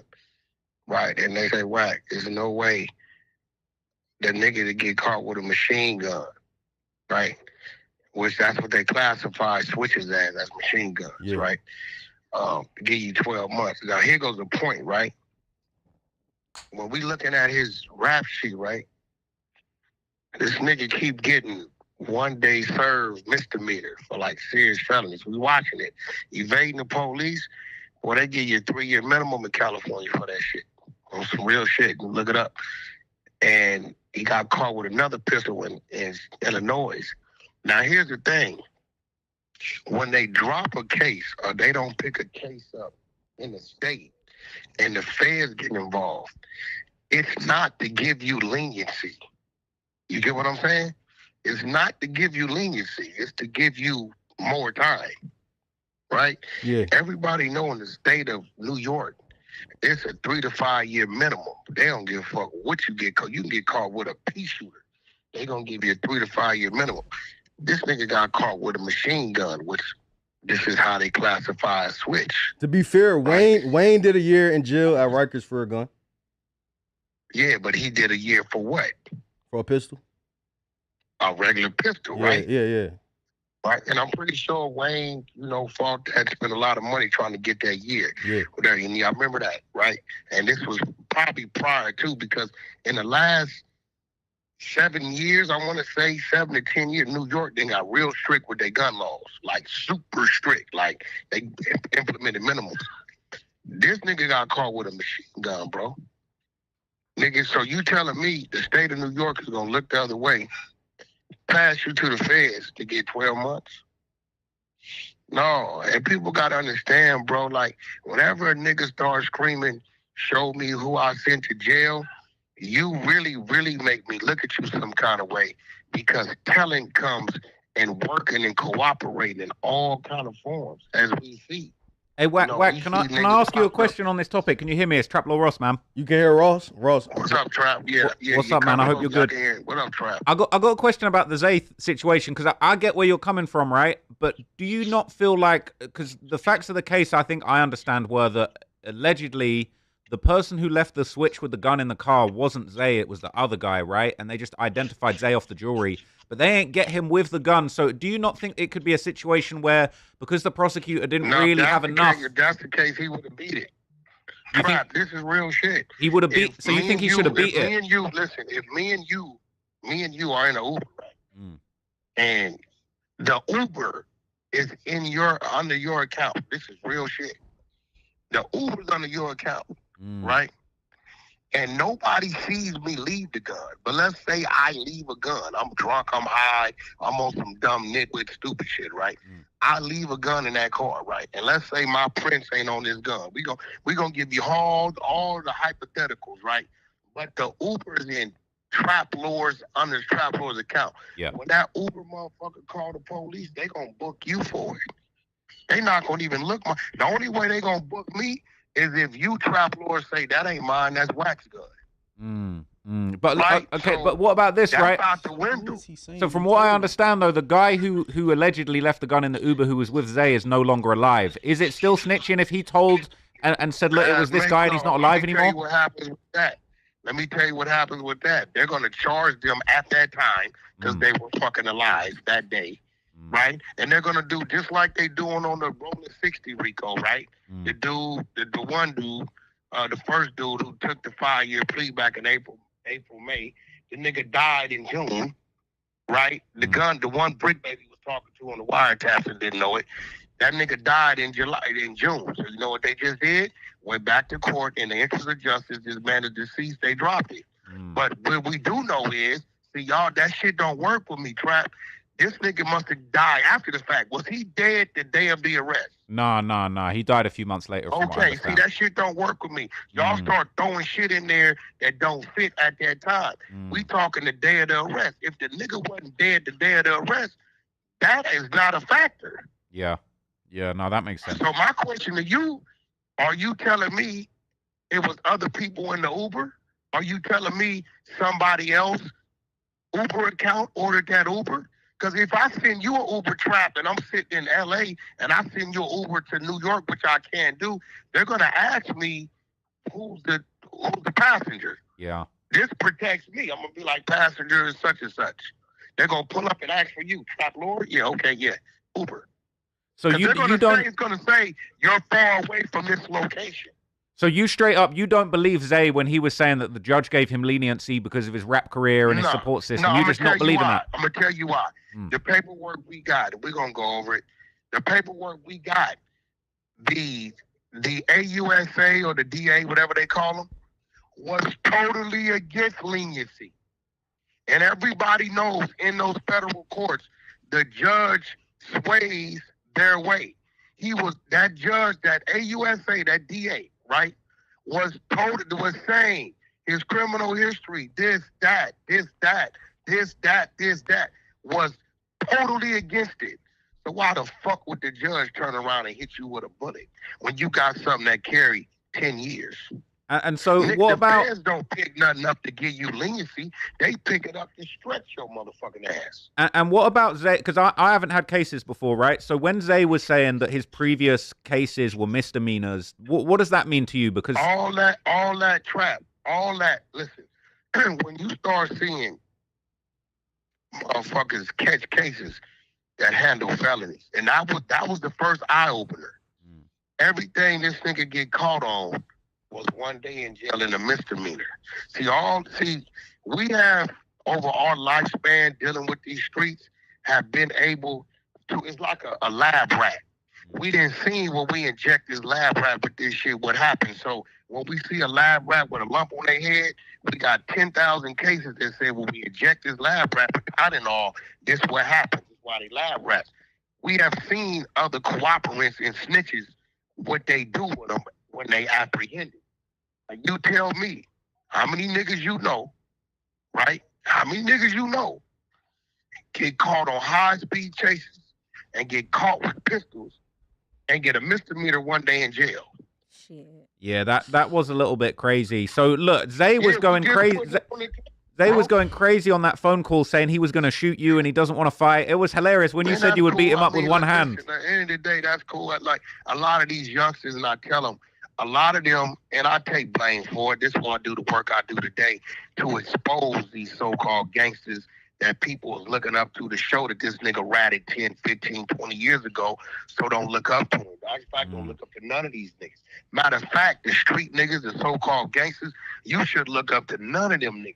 If a nigga can't show you a job, benefits, a credit score, or real estate, those are the people that you should be looking up to, right? But at the end of the day, a lot of these youngsters forget they're only their way infatuated with the shit they're infatuated with is because the niggas before them set the precedence and what that was. I'm one of them niggas that did that, right?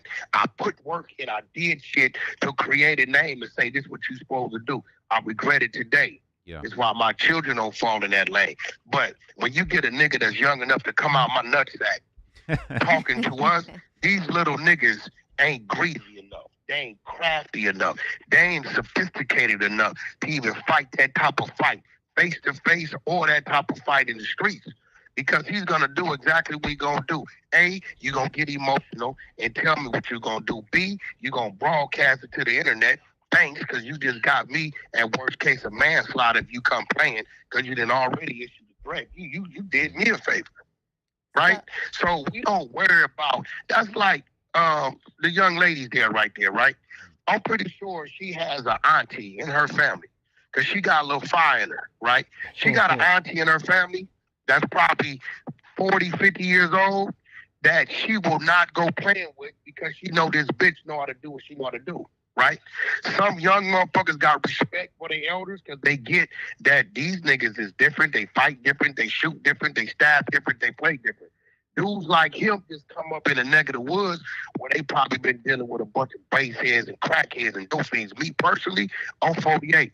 I got G homies that I'm not going to play with because I know what they know how to do, what they come from doing. I'm just not going to do it. I'm not going to disrespect them like that. Wack, how you 60, 65 years old. I ain't gonna do it. But a nigga like him, come on, man. Like the nigga probably 150 pounds, 40 pounds wet, soaking wet. He can't deal with this 240 coming at him, bro. He can't deal with that. Well, what about the rule though, where niggas be like, man, you can't call a nigga a snitch till you see the black and white. Where the white at? Where the black and white? Bro, listen, bro. Certain things is black and white to us. I could go get 3 or 4 niggas who done did 20, 30 years in the feds and sit him down right there and give him his rap sheet as I've done, right? And say, bro, this thing got a misdemeanor, 1 day in jail for possession of a gun. He got 1 day in jail, nigga, scouting, evading the police in California. And in Cali, they going to give your ass 3 years mandatory. They going to give you minimum 30. You going to jail for 3 years for you running from the police. And then you get caught with a switch in New York. Nigga, the state of New York gun laws say they gonna give you 3 to 5 for a regular gun. So you telling me the feds picked it up in the state of New York to give you amnesty? You working. I mean, he has a It valid may not point. say what you working on, but you doing something, nigga. But he has a valid point. Hey, Wack, Zone said when the paperwork dropping. We got all this paperwork. We looking at all this shit. This is what we're gonna do. This is what they working on. We're finding 2 or 3 people that's his same comparable with his same case, and we're gonna put it up. Because in his documents, the DA says they want to give his ass the time. So how in the hell did you convince the judge to give you a bullet and your shit carry a dime? And everything is working against you. Your rap music, where you from, your social media, they bringing up all this shit. And Trap, you know, because you did plenty of clips where this shit is used against a motherfucker. All this shit, right, It's being used against you, and you come out of that motherfucker 9 years up under what they talking about. No, I'm gonna tell you working, and any nigga around you should take heed. If not, they'll figure out later like they figure out the rest of these niggas 20 years later that this nigga had been bad. Like, nigga, I'm looking at it. Nigga, you got caught with a gun in Illinois. You got 1 day in jail in a misdemeanor. You get a high-speed chase, and we just talking this adult shit in California. 1 day. I ain't never seen a nigga in California get 1 day spelled out in a misdemeanor. I ain't never seen it. I seen time served, nigga, but 1 day in a misdemeanor. Then you get caught with a switch in the state of New York, who got some of the roughest fucking gun laws in the United States of America, and the feds pick it up over the state, and you get 12 months? Nah, nigga, I'm gonna say you're working. Take it how you want to take it. Me, you, them, him, whoever. Take it how you want to take it, bro. All right, man. So we waiting to see the work though. So that you know, Munchie B. Oh man. Oh no. Listen, he looking suspect because a bail for a gun that's what happens. They give you a bail for a murder in California, but a OR to a convicted felon, known gang member with 2 pistols. Oh no, they not giving you no OR. What's OR? No, something's up. Early release. Early release. Oh, early release. All recognizance mean you don't got to put up no bail. You ain't got to put up no money. We're going to let you walk out of here because of who you are, and this is not a serious. See, if he had went in there the first time in jail, he got a motherfucking goddamn, he stole something out the store, petty theft or GTA. Cool. You have been to prison. You are a known gang member on the gang files, and you got an OR for not 1, but 2 pistols. I challenge you to go find case study anybody else that fits that description that walked out with an OR. Find it. See, niggas want to talk about it. Let's talk about it. Hey, Wack, Zay said that he wanted to fight you for 50,000, and 1 minute he was saying that he was going to shoot No, you. he said he didn't want to fight for 50,000. I told him I'll beat his ass with 1 hand behind my back. I'll beat the shit out of dude. Put my left hand behind my back. I will beat this shit out of dude. Or leave me both hands, and I'm disqualified if I ball my fists up. I knock blood out with slaps. You fucking with a nigga 48. Yeah, my bones is different, nigga. My strength is different. I will slap knock dude out. This is a fact. If I ball my fist up, if I hit the nigga with a clenched fist, I forfeit. I got to give him the bag. I bet he won't stand in front of me. He can fight me with all he got. I will whoop dude ass and knock him out with slaps. Hey, Wack, I don't doubt your fighting ability, man. But hey, I got another question for you, Wack. What's the latest on Blueface? We seen a picture of him behind the wall recently. We're all waiting for him to come home, trying to do some content on him when he gets out. What's the latest on Blueface?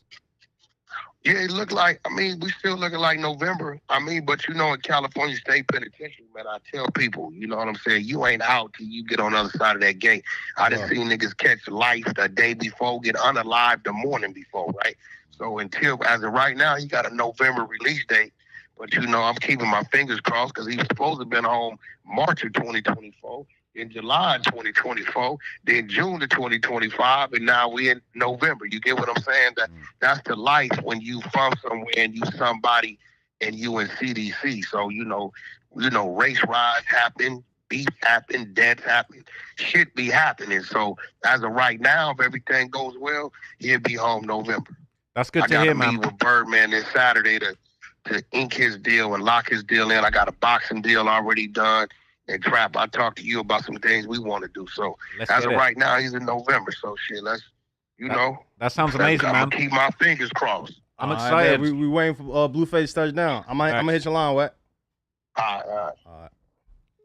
Man, Wack standing on business, man. You gotta have the paperwork, man. No, sometimes, but see, I get where he's coming from because sometimes, bro, look at the YSL case. Mm-hmm. You got to look at trials that have been publicized and where they had informants, like people in the infrastructure cooperating, and nobody knew.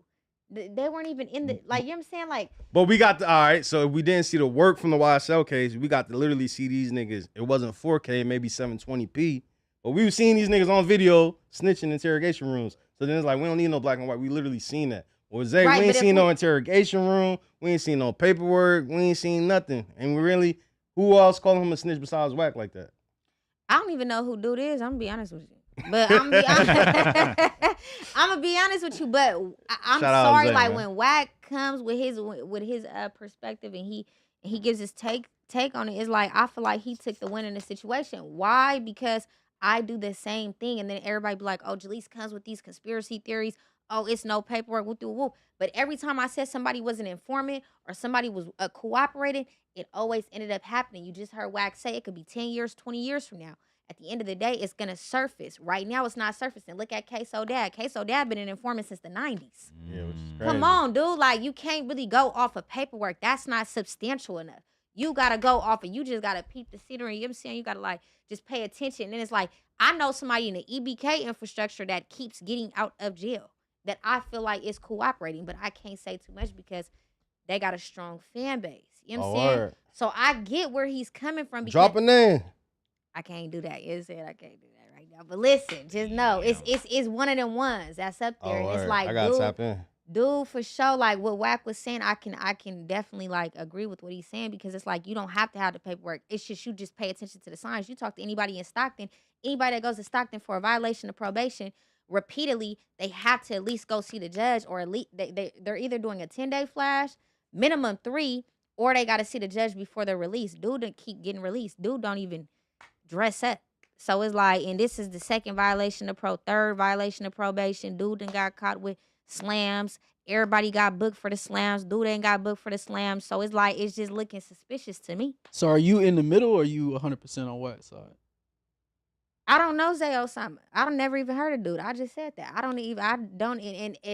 You just talking in general. But in general, I'm saying what Wack is saying is valid. He's making sense. But a lot of people are going to say, oh, no, you need to produce paperwork. You don't have to produce paperwork. I know people that were cooperating with no paperwork. Just like, look at Queso Dad. That's YSL Woody. You can't keep throwing out Queso Dad. Okay, how did Young Thug not know that YSL Woody was cooperating for 5 years? How did he not know that? He kind of did, though, a little bit. I think he did. Nigga, I don't know how true it is, but I watched the interrogation video, or actually, I think I interviewed YSL Woody, and I asked him during the interview, or he might have told me behind the scenes. But he told me that one time Thug told him, like, he told Thug, like, hey, the police up there looking for me and shit. And then Thug was like, I mean, you ain't this shit, go down there and talk to them. So, like, hey, man, on this topic, the shit that Woody was saying in them videos was not, it had no validity to it, bro. What you was gonna say while I was trying to wrap this topic up? Hey, I was about to start a new topic, man. You know, hey, listen, man. Oh my goodness. Hey, talking about Young Thug, man. You know what I mean? Talking about Young Thug telling Woody to go and talk to the police. For all the hating that Young Thug's done on Gunna, he released that lyric saying that he only messed with him because of, because of Troop. Dissing on Yak Gotti. A lot of people have been talking about the 2-hour interrogation video of Young Thug, talking a whole bunch of stuff about Birdman. I don't know if that's on anybody's radar, but it was recently removed. Somebody's trying to cover that up, man, but good thing I got that downloaded. That's all I'm going to say. So you're going to cover it? Oh, yeah. We're going to see. But look, how is Young Thug getting in a police interrogation, talking all types of inside info about Birdman, and then he wants to get on everyone else about snitching? I don't know if anyone else has heard this, but that's what's out there. This is news that the people could use, though. So all right. So it is a video. It's 100% confirmed. I've seen it. Wait, Ross got it still.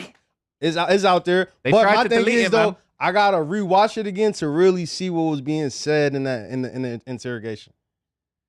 Bro, I'm gonna come with an update on this because it's 2 hours. I'm trying to just find the best bits. But is it still on the internet?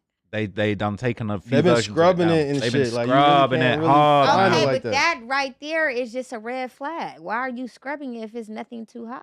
Facts. Somebody sent it to me, and I was watching half of it. And then I went away and I came back and it was all gone. And I was like, damn, they really trying to cover this up. But I'm one step ahead of these guys, man.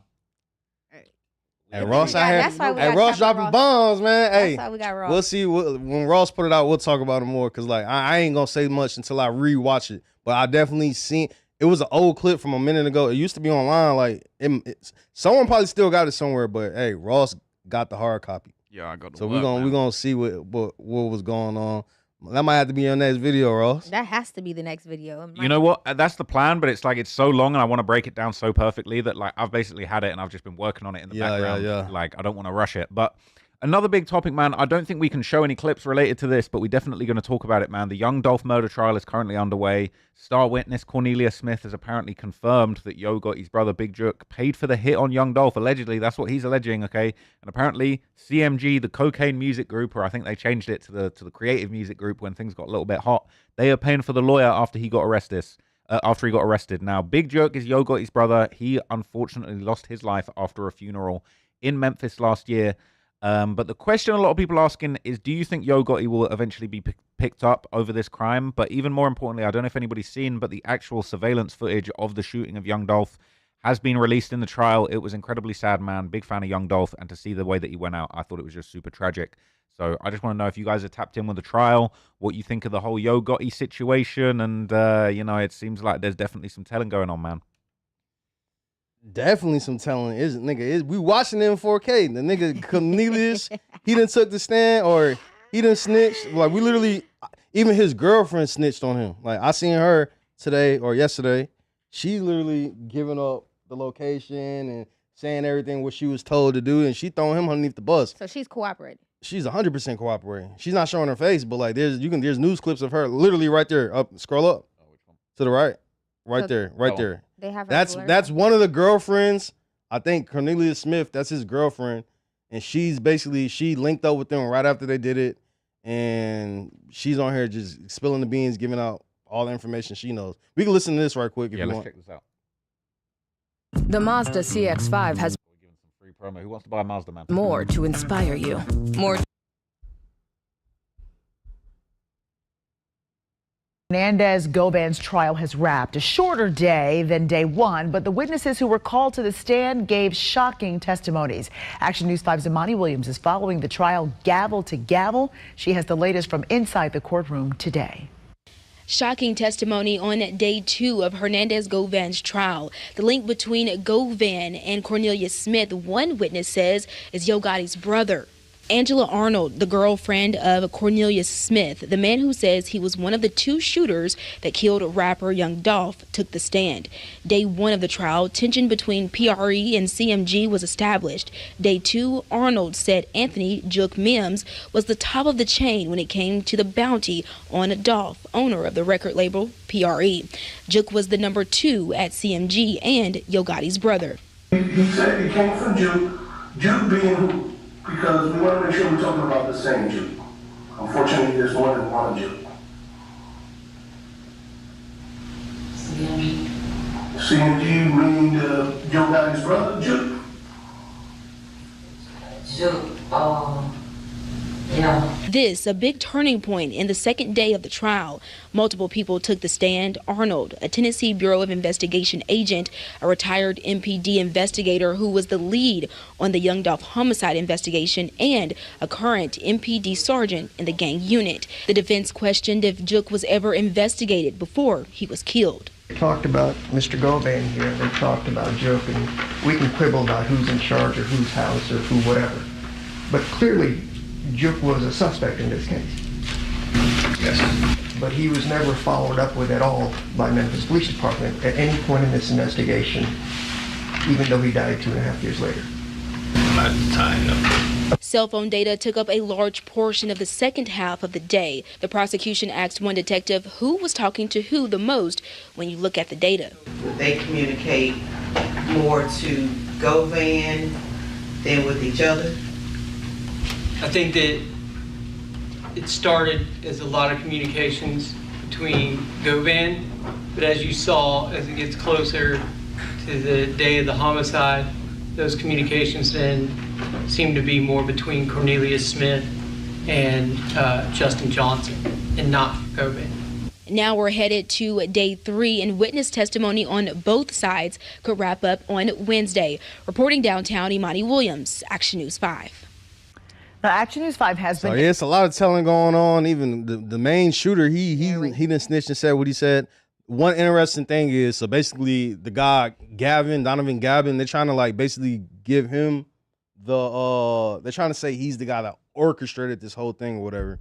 But on top of that, there's a whole bunch of messages from Big Jook where Big Jook was supposed to pay the money for the hit. And he was actually never charged before he died for this shit. So it's a little interesting. I don't know where it was gonna go, but I've been keeping up with everything from this trial through Seti Nash's page. So if y'all don't know who Seti Nash is, make sure y'all go on YouTube and go look at Seti Nash's page. Tap into the He definitely is every day he gonna have an update for y'all, and he's doing like good coverage of this. What you think, Ross? What do you know about what's going on, and how you think this is all gonna play out? Man, I've been covering this for a little while, just here and there. I'm going to do a big deep dive into the whole case once the trial is over. I know a lot of people have been waiting for that. I think it's been pretty clear that like the beef between Young Dolph and Yo Gotti has been just going on for years now. Obviously, there was the famous incident where they shot up his truck 100 times. I think it was in Charlotte, funnily enough. I don't know if Zone knows anything about that whole situation that went down. And they had an altercation outside the hotel in L.A. It's been a lot of altercations they slick had.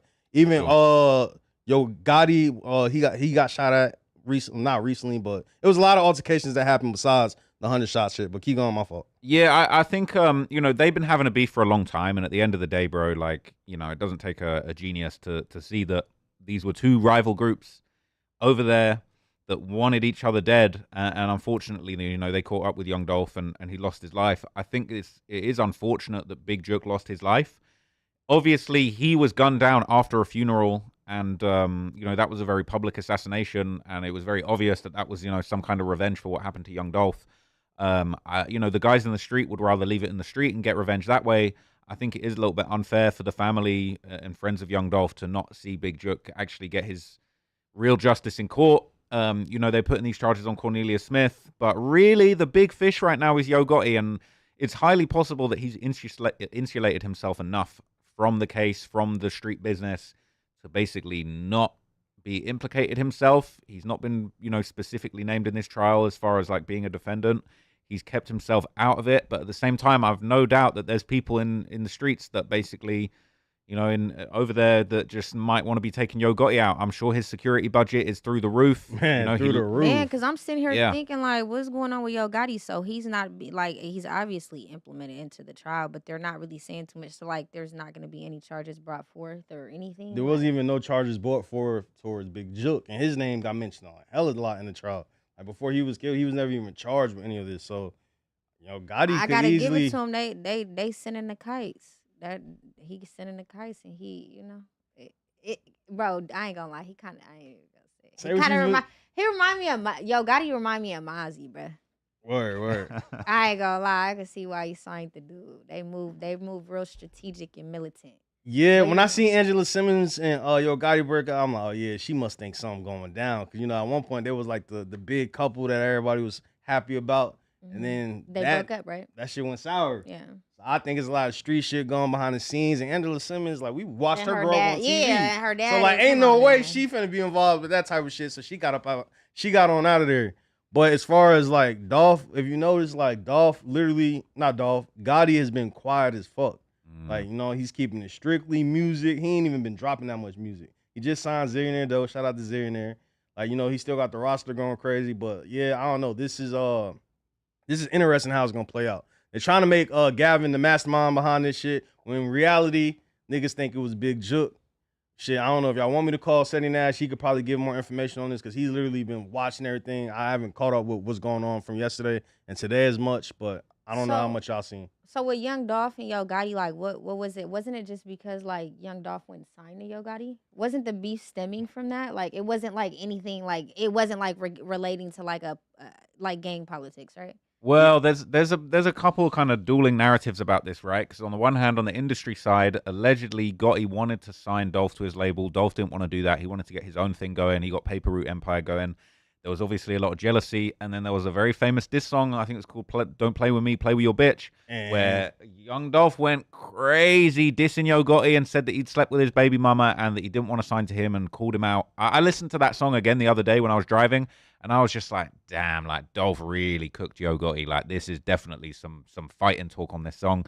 But then in addition to that, there was this rumor that Young Dolph had signed, a young street cat from Memphis that was involved in a whole other gang war in a younger generation, and that really it's this war between Double R and True La Mafia that's kind of connected to the whole Yo Gotti, but it's like a younger generation of guys that were beefing, and, Dolph kind of inserted himself into that by signing a guy that was really in the streets, and it just, all of this mixy stuff got mixed up, and, culminated in that shooting that he lost his life in, man. So the streets do get really treacherous out there, man. 100%. And a lot of that shit you said, I heard a lot of that shit too. And on top of that, you gotta understand, Dolph was going around Memphis performing that song, getting paid the bag. And think about when you think of Memphis, for the most part, at one point, all we thought about was Gotti.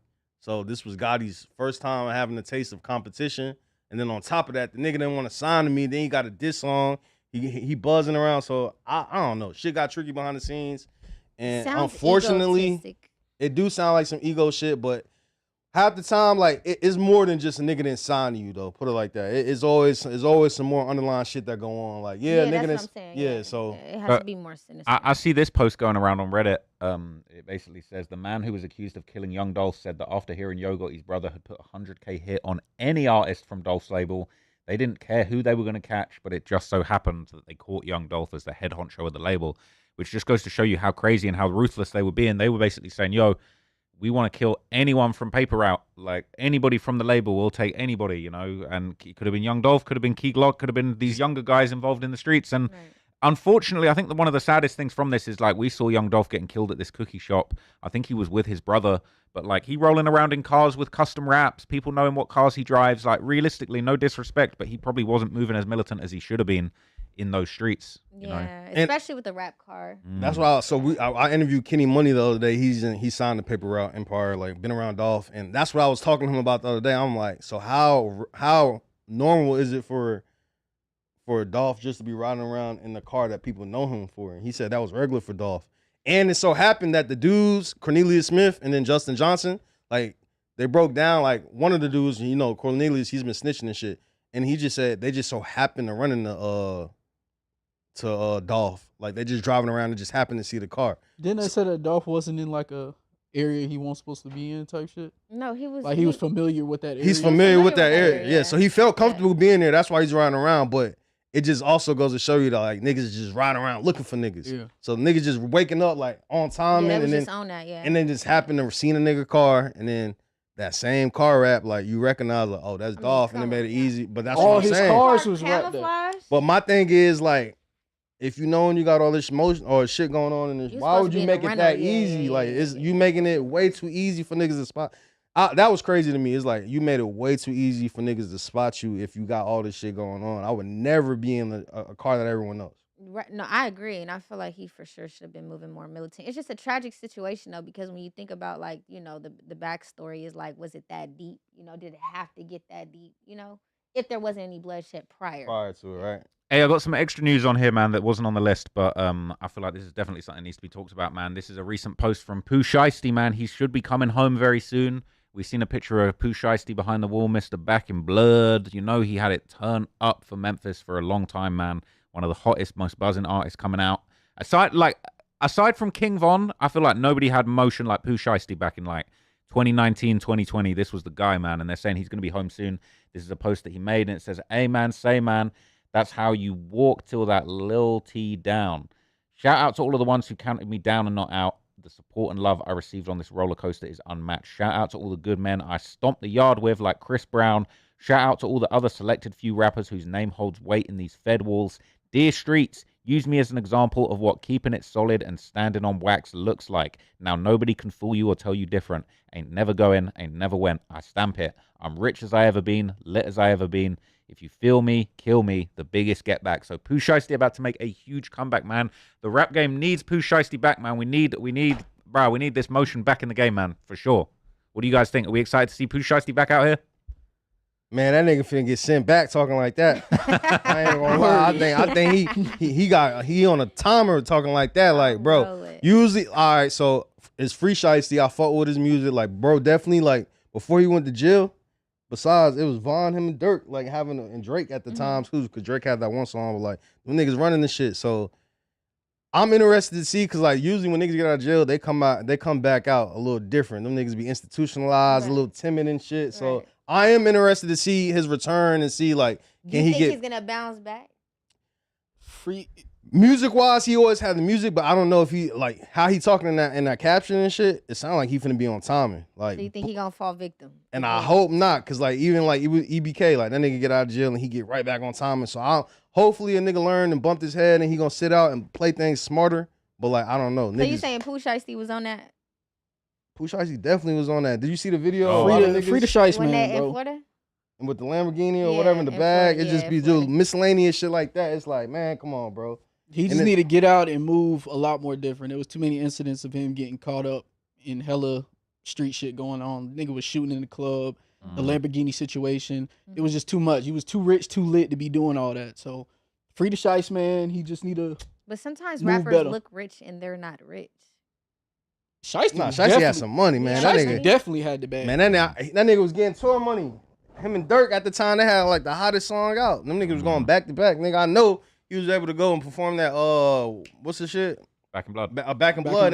Come on, man, getting a bag for that anywhere. He had a whole mixtape. The whole Shiesty season mixtape was bangers. Like he had so many big songs. 762 C God Red, put 'em on. 762 God, bro. Shiesty was like the hardest rapper out. Y'all heard Shiesty Summer? That's what I found out Shiesty about Summer. him. Yeah, Well, that was Shiesty is like the Shiesty reason why Summer. everybody started wearing ski masks, right? Yeah. Facts. They call Facts. him Shiesty. They called it a Shiesty They because call of it him. Shiesties, yeah. Like, bro, he popularized that. So look, all right, this is the last topic we're going to talk about. It's not on the list, but this is the biggest topic out right now. Come on, we don't man. need no list. We don't need no links. We know exactly what's going on with this topic, man. goodness. So look, I tried to tell y'all. Now Remo was right. I tried to tell niggas you was But good. why you delete the post? Why you ain't post my post? He posted it. What was your post? No, you posted on the story. I said you want me to make a post about it. You was like, yeah. So I made a post. And you just let it sit. Niggas was politicking Did behind they the press you scenes. behind the scenes until you take it down because they was cloud chasing? They was trying to like run with the little storyline. Keep it 100. They was trying to run with the storyline. I said it, bro. I said it. So look. I got a message. Shout out to who I talked to. I ain't gonna never name drop, but I had got a message from somebody that was like, look, we let him announce the type shit.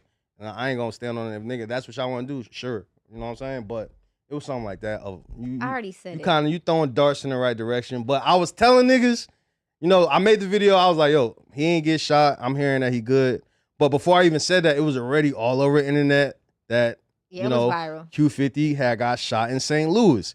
Now, they saying he got shot in St. Louis because over a $60,000 debt. He supposedly ran off on some niggas for $60,000. Now, did he get booked to perform? That's what they're saying, right, Ross? so look, In East St. Louis. let me tell you what I'm hearing, right? What I heard for the whole situation, obviously the report came out that Q50 had been shot. There'd been a quadruple shooting. Obviously, it eventually came out. Seemingly, Q50 himself didn't get shot, or if he did get shot, he definitely wasn't hurt. But the story goes is that he ran off from some guys in St. Louis for $60,000. And the reports that I was hearing, I don't know if this is confirmed yet, but basically people were saying that like Q50 basically was booked for 2 shows in St. Louis. The first show was a real show where we saw him on stage doing his thing, had a couple girls in the background, like, you know what I'm saying? People were saying it could have been a back door. But there was apparently a second follow-up show. I don't know if it was a walkthrough or a real show or an after party. But people were saying that was a fake show. And they was basically trying to line up Q50 because he had ran off for $60,000 on some rappers in St. Louis. Now, if you want to know more about St. Louis, I dropped a whole documentary about St. Louis called Murder Capital on my main channel. 3.5 hours. I introduce you to every single one of the most dangerous rappers in St. Louis. And there's 2 different gangs that are basically claiming the shooting on Q50. 1448, which is Mo P's hood. There's a guy called Rambo from over there that's involved. And they're saying that they got something to do with it.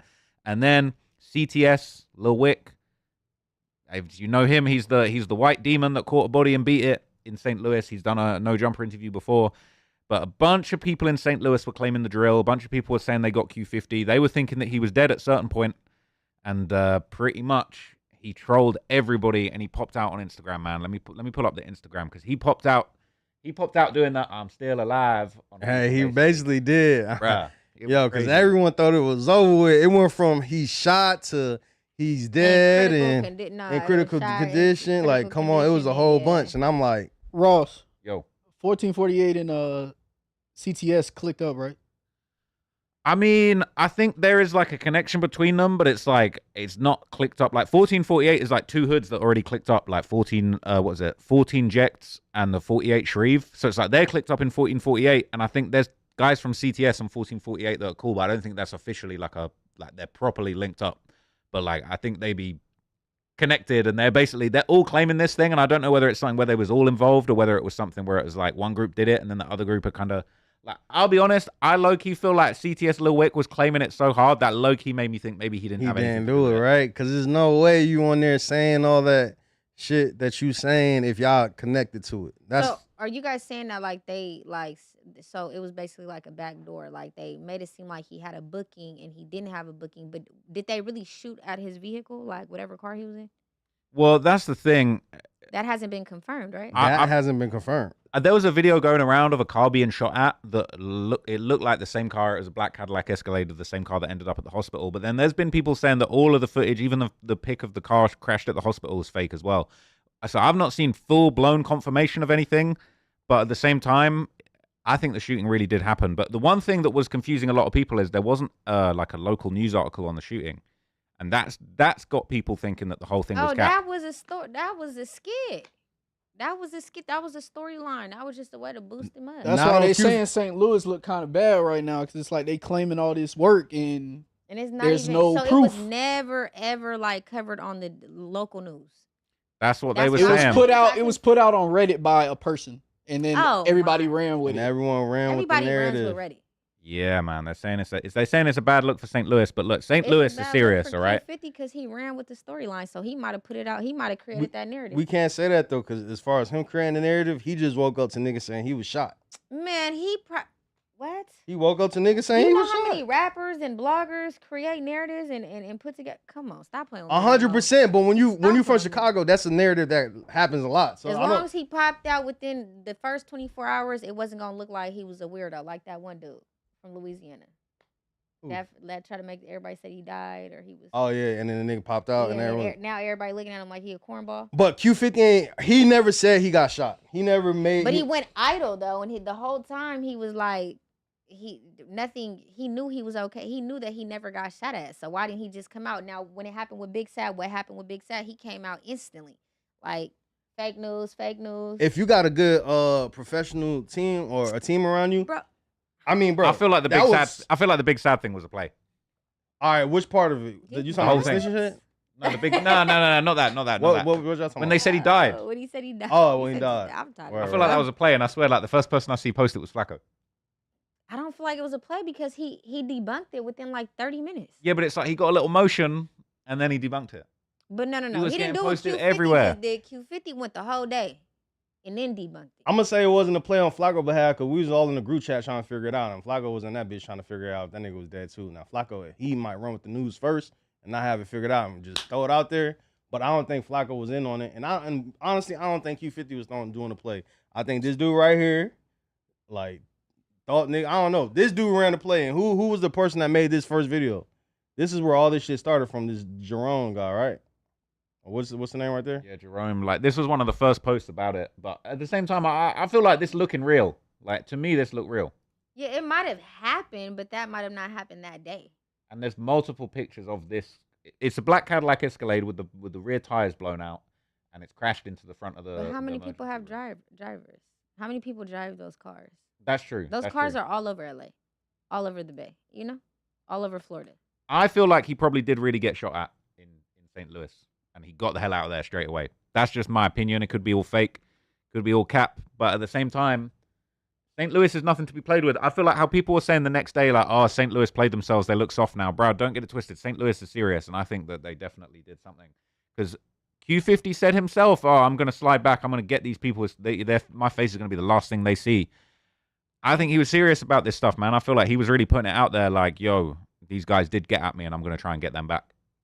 Yeah, it's definitely some underlying beef going on, and he said he did take the 60,000. CTS with, you know, he been shouting out Fatso and shit. So it's like niggas clicking over ops and shit and just running with it and shit. But as far as like, I can't confirm that Q50 or anyone near him was even shot though. That's the crazy thing. Is like that's what I'm saying. And like, how many shots were dropped? That's why I'm saying 60 apparently. Niggas just ran with the rumors, and bro. Nobody got hit. Well, they claimed that it was 60 shots for 60,000 that was stolen, and then people were saying 3 people were in critical condition. But Ross, me and you, we do this shit for like, we haven't even heard anybody else who was with Q50 got shot, right? Yeah. We ain't heard. And that Houdini one with that live you just passed. Oh, Houdini go down, saying? go Yeah. down. The real Houdini. Right there. Yeah, he was basically was chasing saying, it. I ain't gonna lie, he was chasing it. He's saying that he I ain't never popped nobody that famous before.